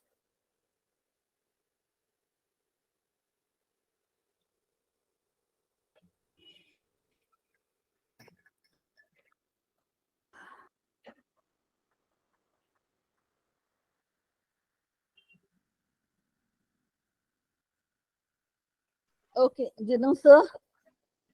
Yeah. So I think participants don't have any questions to ask. Maybe you can continue with the next resource person. Okay. Thank you, Dr. Harsini ma'am, for very Thank informative you. session. Dear participants, we are moving to next session, and our speaker is Dr. Narasimha Murthy, SP, Assistant Professor, Department of English, School of Engineering, Presidency University, Bangalore, since May 2019. His educational qualification: B.Ed, MA, MPhil, and PhD.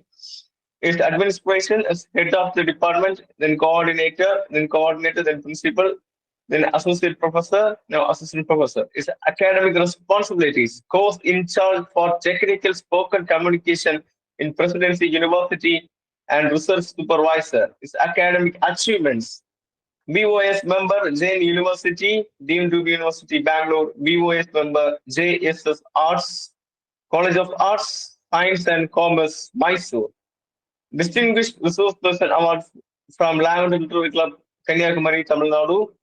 He has published many papers in international journals and acted as a resource person for various conferences and workshops. We are very glad to have you, sir. We hand over the session to you. The session is yours. Thank you, Binu, for a generous introduction. Good evening, everybody. And I assure you that my session will not last long, not more than 45 to 50 minutes. And the topic that I have chosen today, in fact, the organizers were very kind to allow me to choose my topic. I got something to do with soft skills. And in soft skills, people talk of so many things: GD, personality development, grooming, etc., etc. But as a teacher of language, no, I'm very much interested in non-verbal communication, and the topic of my today's session is non-verbal communication. Okay, before I begin, what do we mean by non-verbal communication? Any hints or clues to me that help me to proceed? What do you mean by non-verbal communication? Is there anything like non-verbal communication? Does it exist?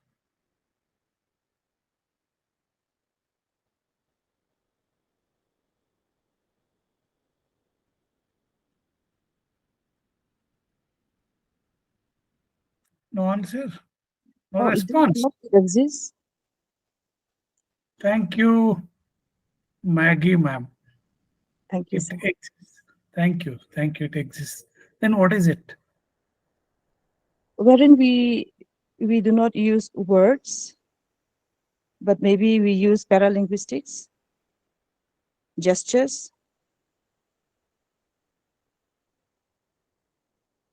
Please don't take away all the stuff from me. Okay, sir. Thank you. Okay, this is a very good example, because when I responded, Maggie ma'am, could express something from her laughter. Did it convey anything to us? Did it convey anything to us? Definitely, it conveyed the meaning to me. And of course, she also meant that in that way I feel. That is what nonverbal communication is. So let me begin with sharing PPT.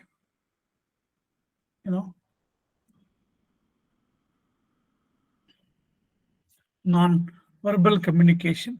I'll go to slide number 2.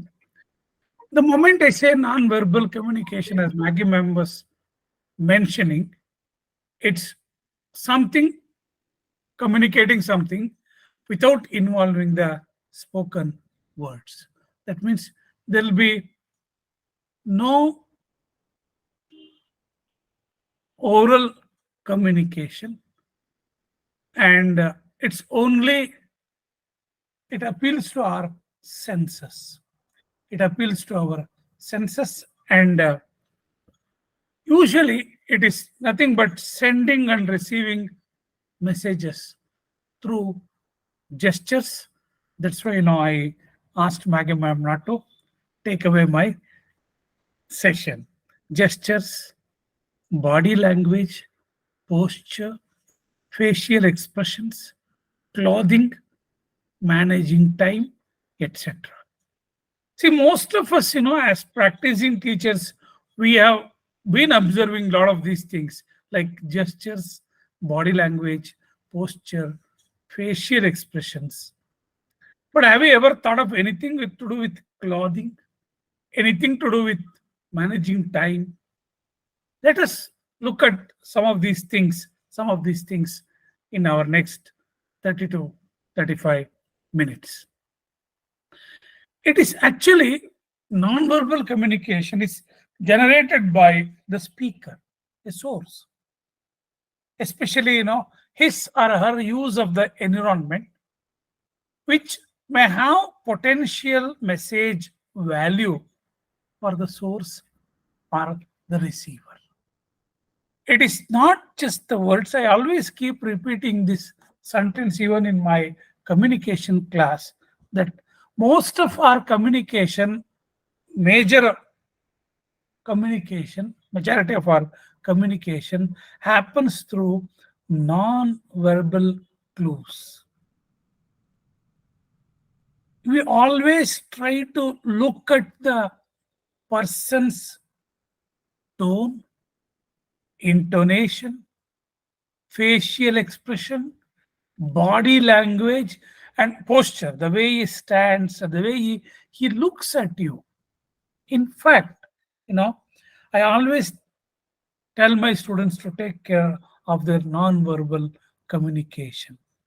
Because I believe, or I feel that, most of the time before the person opens his mouth, we develop a kind of an impression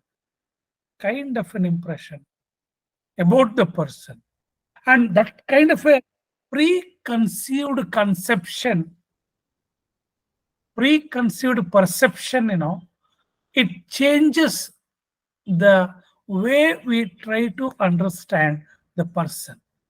Therefore, non-verbal communication becomes very vital. And it's present only with interpersonal conversation. Usually, online platform is a very poor platform when it comes to non-verbal communication. Very limited. I don't say there will be no non-verbal communication, but very limited. In fact, 60 to 70% of translation of meaning, message, is through non-verbal communication. See, for example, it is not easy for anyone to hide or fake our emotions, feelings for a long time, rather longer time, unless you are a very exclusive an artist, actor, or actress. This non-verbal communication, so the basic primary means of communicating emotions and feelings. In fact, by looking at the students' faces, the moment you enter the class, we always take this, we'll make a survey of all the faces of students. And we tend to forget that the same thing happens to our students. They look at the way you enter the class. They look at the way you carry yourself. They look at the way you come and just look around.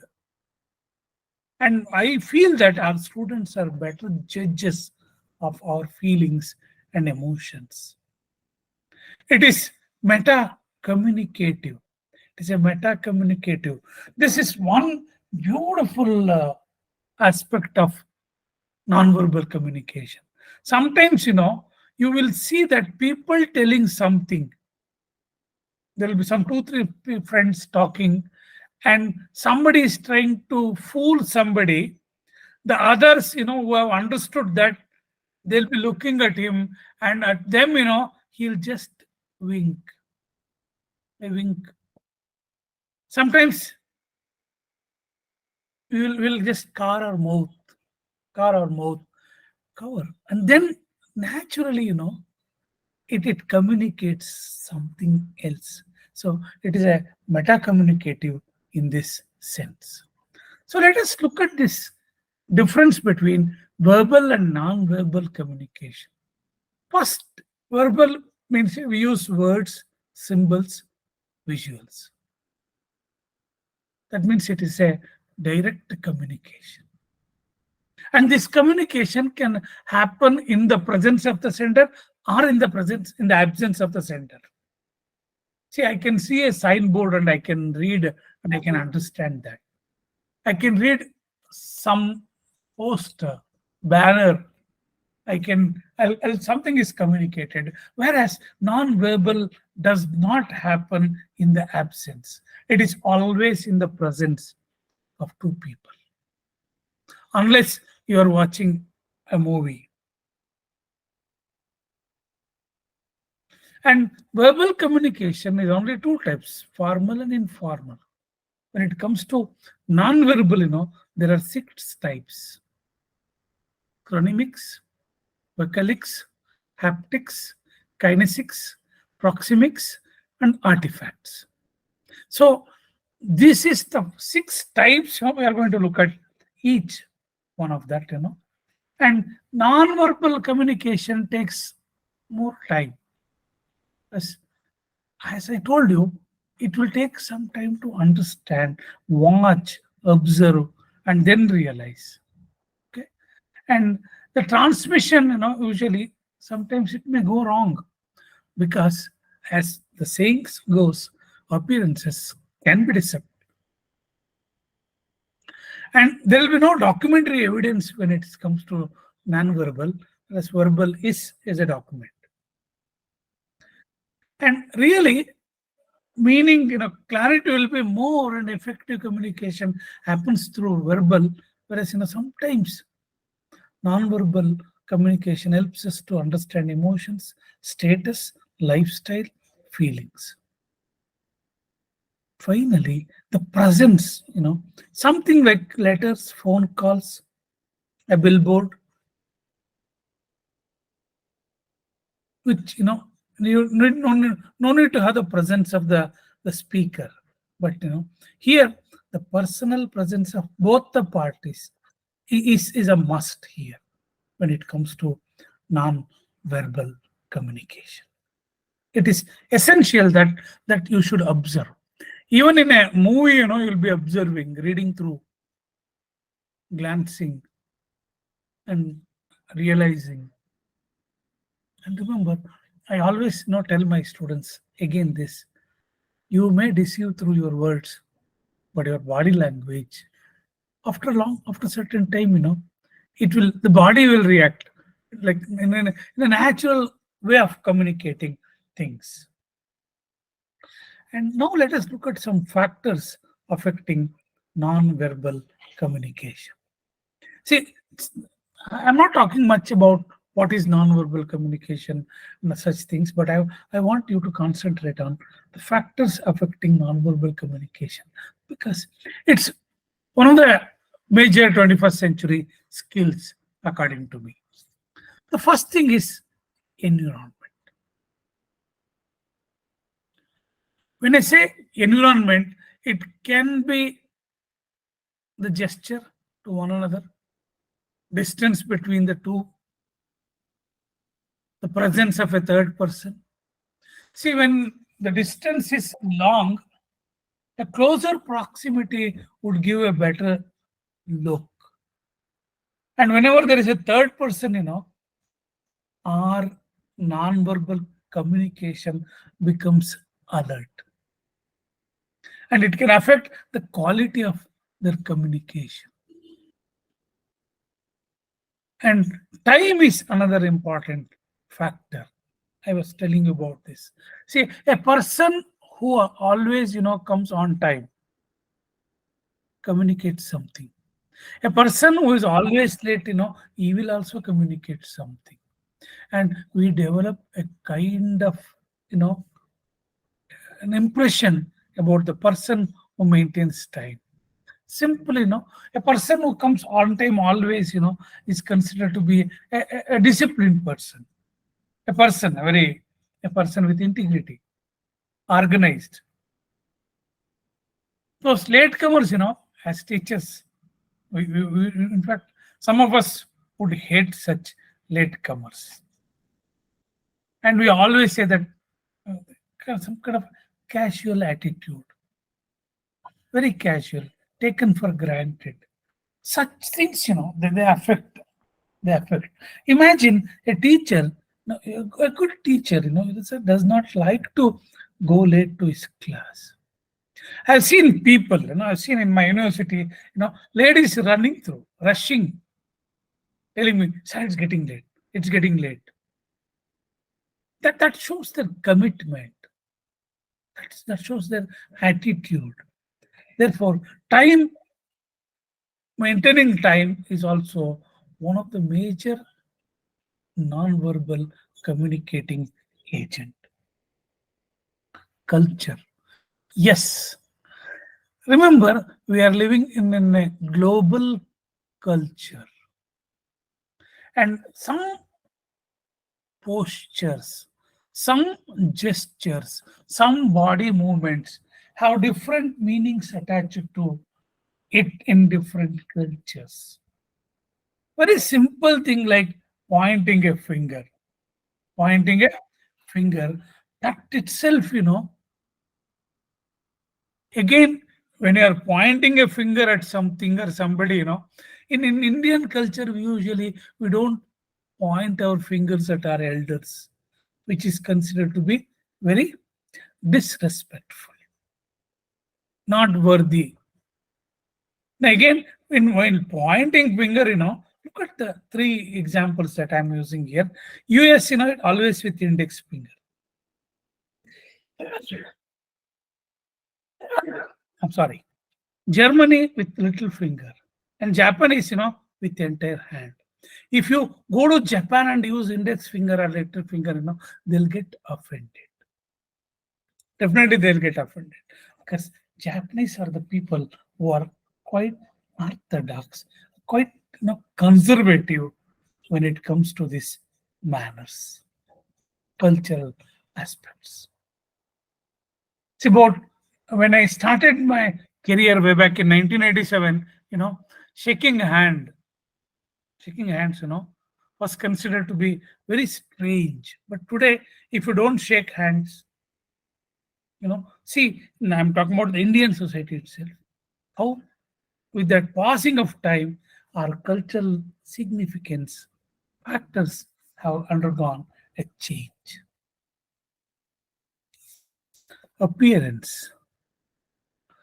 See, there are two pictures here. We can easily make out who is an formal or who looks formal. I don't want to say who is formal. Who looks formal, who looks informal. Especially, the way it dresses, the way one dresses. For example, I always tell my students to not to keep this button open. Somehow, I may be an old person or a person belonging to the old school of thought. Still, I always tell them, practice this, because in an interview, whenever you attend an interview, people will respect, you will get a better impression when you're dressed properly, in formals, especially with the way you appear to the others. Especially clothes, that are appropriate to the occasions. Because we have various occasions. See, for example, I go to my university with a t-shirt only on Saturdays. We work 2 Saturdays in a month, and that day all of us, we would love to go in casuals. But other than that, it is always formal dress, formal wear. Typically, no, we expect that. We expect, and another wonderful thing about students, if you allow them to come, if there is no dress code, I'm not for or against a dress code, but I'm for some decency. That's all. Okay, when we allowed them, for some time, the university decided not to enforce any kind of dress code. I've seen students coming with very unusual dress sense. Torn jeans was one such. And some girls, they came in a very haphazard manner. I don't want to explain that. It was kind of difficult for us. It was a bit awkward so even the lady teachers felt bad. Again, the dress code was, it came back. Now we are comfortable. Though, I would prefer a uniform than, it's a personal thing, so that, you can have some decency in the classroom, in the university. Postures. This is something that cannot be counted upon in online classes or in an online environment context like this. In the class, you can easily make out who is interested and who is disinterested in what is being said. Especially through the postures, you can convey. Easily you can understand their feelings and attitudes. Any speaker, again, forget listener, speaker also, if he's eager to deliver his lecture, he will definitely lean forward than slouching. Somehow I feel that this portion, these shoulders, they give a very good indication without our knowledge, when we are disinterested, they drop down. When they're interested, naturally, you can see that. You can clearly see that they will look much comfortable, confident, interested. And when the moment, their shoulders, you can see comfortably, leaning forward. The next one is facial expressions. Something that all of us are very good at observing and understanding. Because this is one of the major sources of non-verbal communication. How people are thinking, how are they feeling. Especially when you look at an expressionless face in that class. Imagine it's a 9 o'clock class. Early morning, you are very fresh and you are prepared so well, and you go to class and you want to deliver, you want to bombard the class, and you will get a bunch of expressionless faces. I always tell, I always tell this in the class. Please don't spoil my day. Don't spoil my day.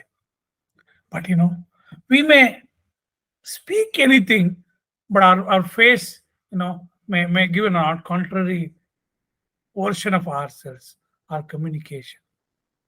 So a good teacher will definitely hide his emotions and feelings, but not for a longer time. We try to, but not always. And notice I was talking about the 6 types of nonverbal communication. 6 types of nonverbal communication. The first one is kinesics. Kinesics. It is something to do with the body movement. Kinesics is something very normal, natural for every human being, like gestures, facts, expressions, posture, eye movement, appearance. All these things, they communicate. A major chunk of communication happens through these kinesics. Then proxemics is the space around us. Now, usually when you go to a class of 60, we have these 4 zones here. First one is intimate, personal, social, public. This is something which you will agree with me when I say the way I behave when I am alone, the way I behave with my friends. Intimate is when I am alone. Personal is with my friends. Social means in the society. Public in the class. So I have 4 different appearances, 4 different faces, and I switch the modes of appearance and acting and everything according to the zone that I live. The next one is chronomics. Chronomics is the perception of time. That means how do we take our time? How do we respect our time? What is your perception of time?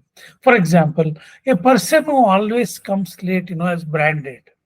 A person who always comes on time is also branded. And that is greatly influenced by the culture that we belong to. For example, in India, we always, we do not have a kind of a standard time. In fact, we have a stretchable time. But as teachers, can we think of doing it? Because as a teacher, it is unacceptable for us. So even that chronomics also communicate something about the person and his personality, his character. The next one is paralanguage. Paralanguage means which exists on the periphery of language. Something that is associated with spoken communication. Spoken communication. Something like voice, speed, pitch, pause, volume, stress, and tone. Now we are all, in a way, we are all very good actors. We know how to adjust our pitch, our tone, according to the length of the class and width of the class.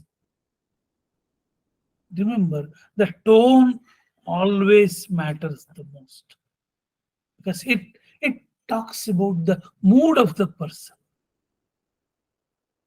Sometimes we will give a meaningful pause. That pause, is a kind of making meaning, trying to give some good impression, allowing people to digest and kind of understanding better. The fifth one is chromatics. This is something that to do with color, using color to communicate. Now, it says the color purple, it's a royalty. In many cultures, many peoples, white is associated with peace. At the same time, red, yellow, green, black, all these colors, they have their own meaning. For example, if you are wearing, the moment I say formal, we always think of blue shirt or white shirt, at least light color shirts and dark trousers, something like that. So next we'll go to the effects of nonverbal communication. First thing, there's a kind of a reinforcement, kind of repetition by using this nonverbal communication. The moment I twitch my brows, that means I'm telling that yes, something very significant is coming. Sometimes, the speaker may look untruthful. His feelings will differ, and the expressions sometimes, he may try to fool people with his words. Substitution, non-verbal communication is an excellent substitution for verbal. For example, silence. Sometimes, this non-verbal, it complements a verbal message. Something like it adds meaning. For example, a pat on the back. A pat on the back. So I have seen this. I'll give one personal example. Pat on the back. How do we take this pat on the back in Indian context? Whenever we pat someone on the back, student, he'll be so happy. He'll feel that he's being recognized. I remember some years ago when I was teaching in Africa, when we are fond of that, I patted a student on his back and he said, "Teacher, why are you hitting me?" In cross-cultural communication. I did not know that. Accenting, yes. To underline something, a certain point of a message, we try to use a different pitch, stress, and intonation. Paralanguage. And this non-verbal communication, as I told you in the beginning, it strengthens the first impression. And I don't believe in the saying that first impression is the best impression. Need not be. And especially when it is an interaction, face-to-face situation, it plays a major role. And definitely it will give you feedback. Any communication process is incomplete without getting feedback. And this feedback is honest, genuine. We cannot fake attention in the class even after 3 o'clock or 4 o'clock. And also it regulates the flow of communication. In fact, it adds to the communication process. It reinforces, or sometimes, it modifies what is said. Rather, it emphasizes. And it conveys an information about the emotional states. And remember, people are less conscious over. Excuse me?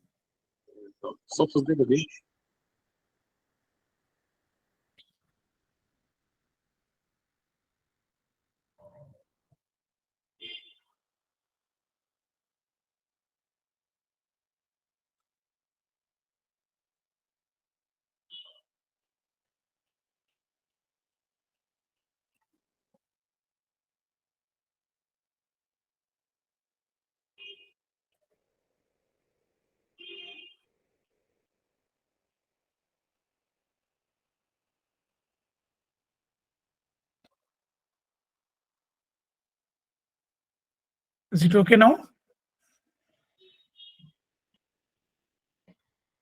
Yeah, the next one. But something, when especially non-verbal communication is more emotional and impulsive. And when you consider this, definitely, there is much value, significance, importance. And I feel that as a teachers, we should tell our students, we should inform them that yes, and this is one of the major factor in soft skills training. Soft skills training. So look at this. As an HR, it becomes a major, especially in GD. I've seen people watching the participants. As a manager, yes, this will give some important tips about the feelings and emotions. And in a class, we usually make out in a practice hours or in a lab hours, we feel that students stressed out after 50 minutes. And you will also be equally stressed out so that you can take a break, relax, come back with a fresh air and a little freshness. And there's some tips for reading body language. With this, I think I'll conclude with this. So pay attention to the inconsistencies. That means look at people, look at their inconsistencies, look at how do they feel. And don't read too much in signal gestures, because in single gesture, take it in totality, all into together. And most important thing, trust your instincts. Trust your instincts. Then things will automatically work.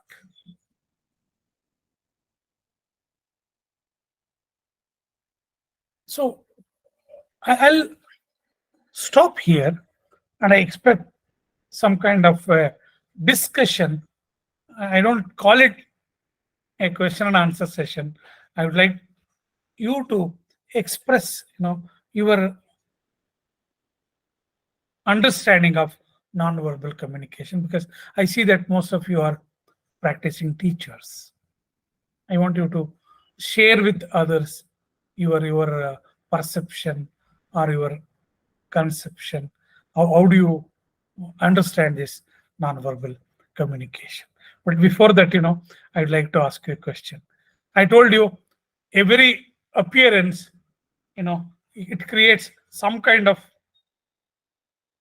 a first impression. And let us begin with my first impression. How did you feel? What was your impression about the person? I don't take it personally, but all of us, we develop certain. For example, I can see a smiling face here and there in your images, photographs. That really communicates what kind of a person you are basically. And I may be wrong. People may go wrong because there is no fixed meaning for any body language or appearance or gestures. But still, you can guess a few things. Okay? Let us begin, the analysis of my face to begin with.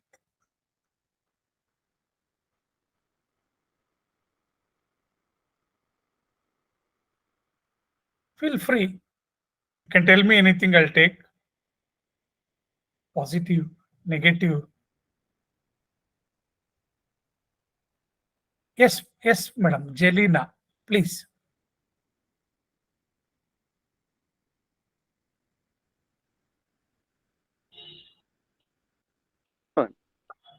Dear participants, if you have any questions, you can ask.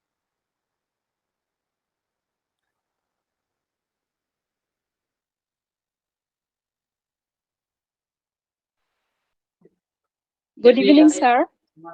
Good evening, ma'am. Sir, I can see from your face that you are a very caring person and very simple and honest. Thank you, sir. You made my day, Jelena, ma'am. Thank you so much.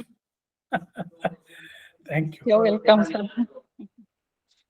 Any contrary opinion, please?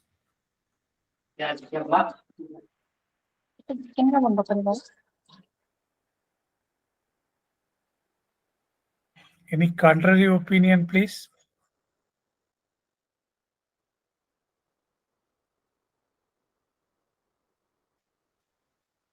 Or you can add anything about non-verbal communication, not just because I wanted to initiate some kind of discussion or conversation to go on.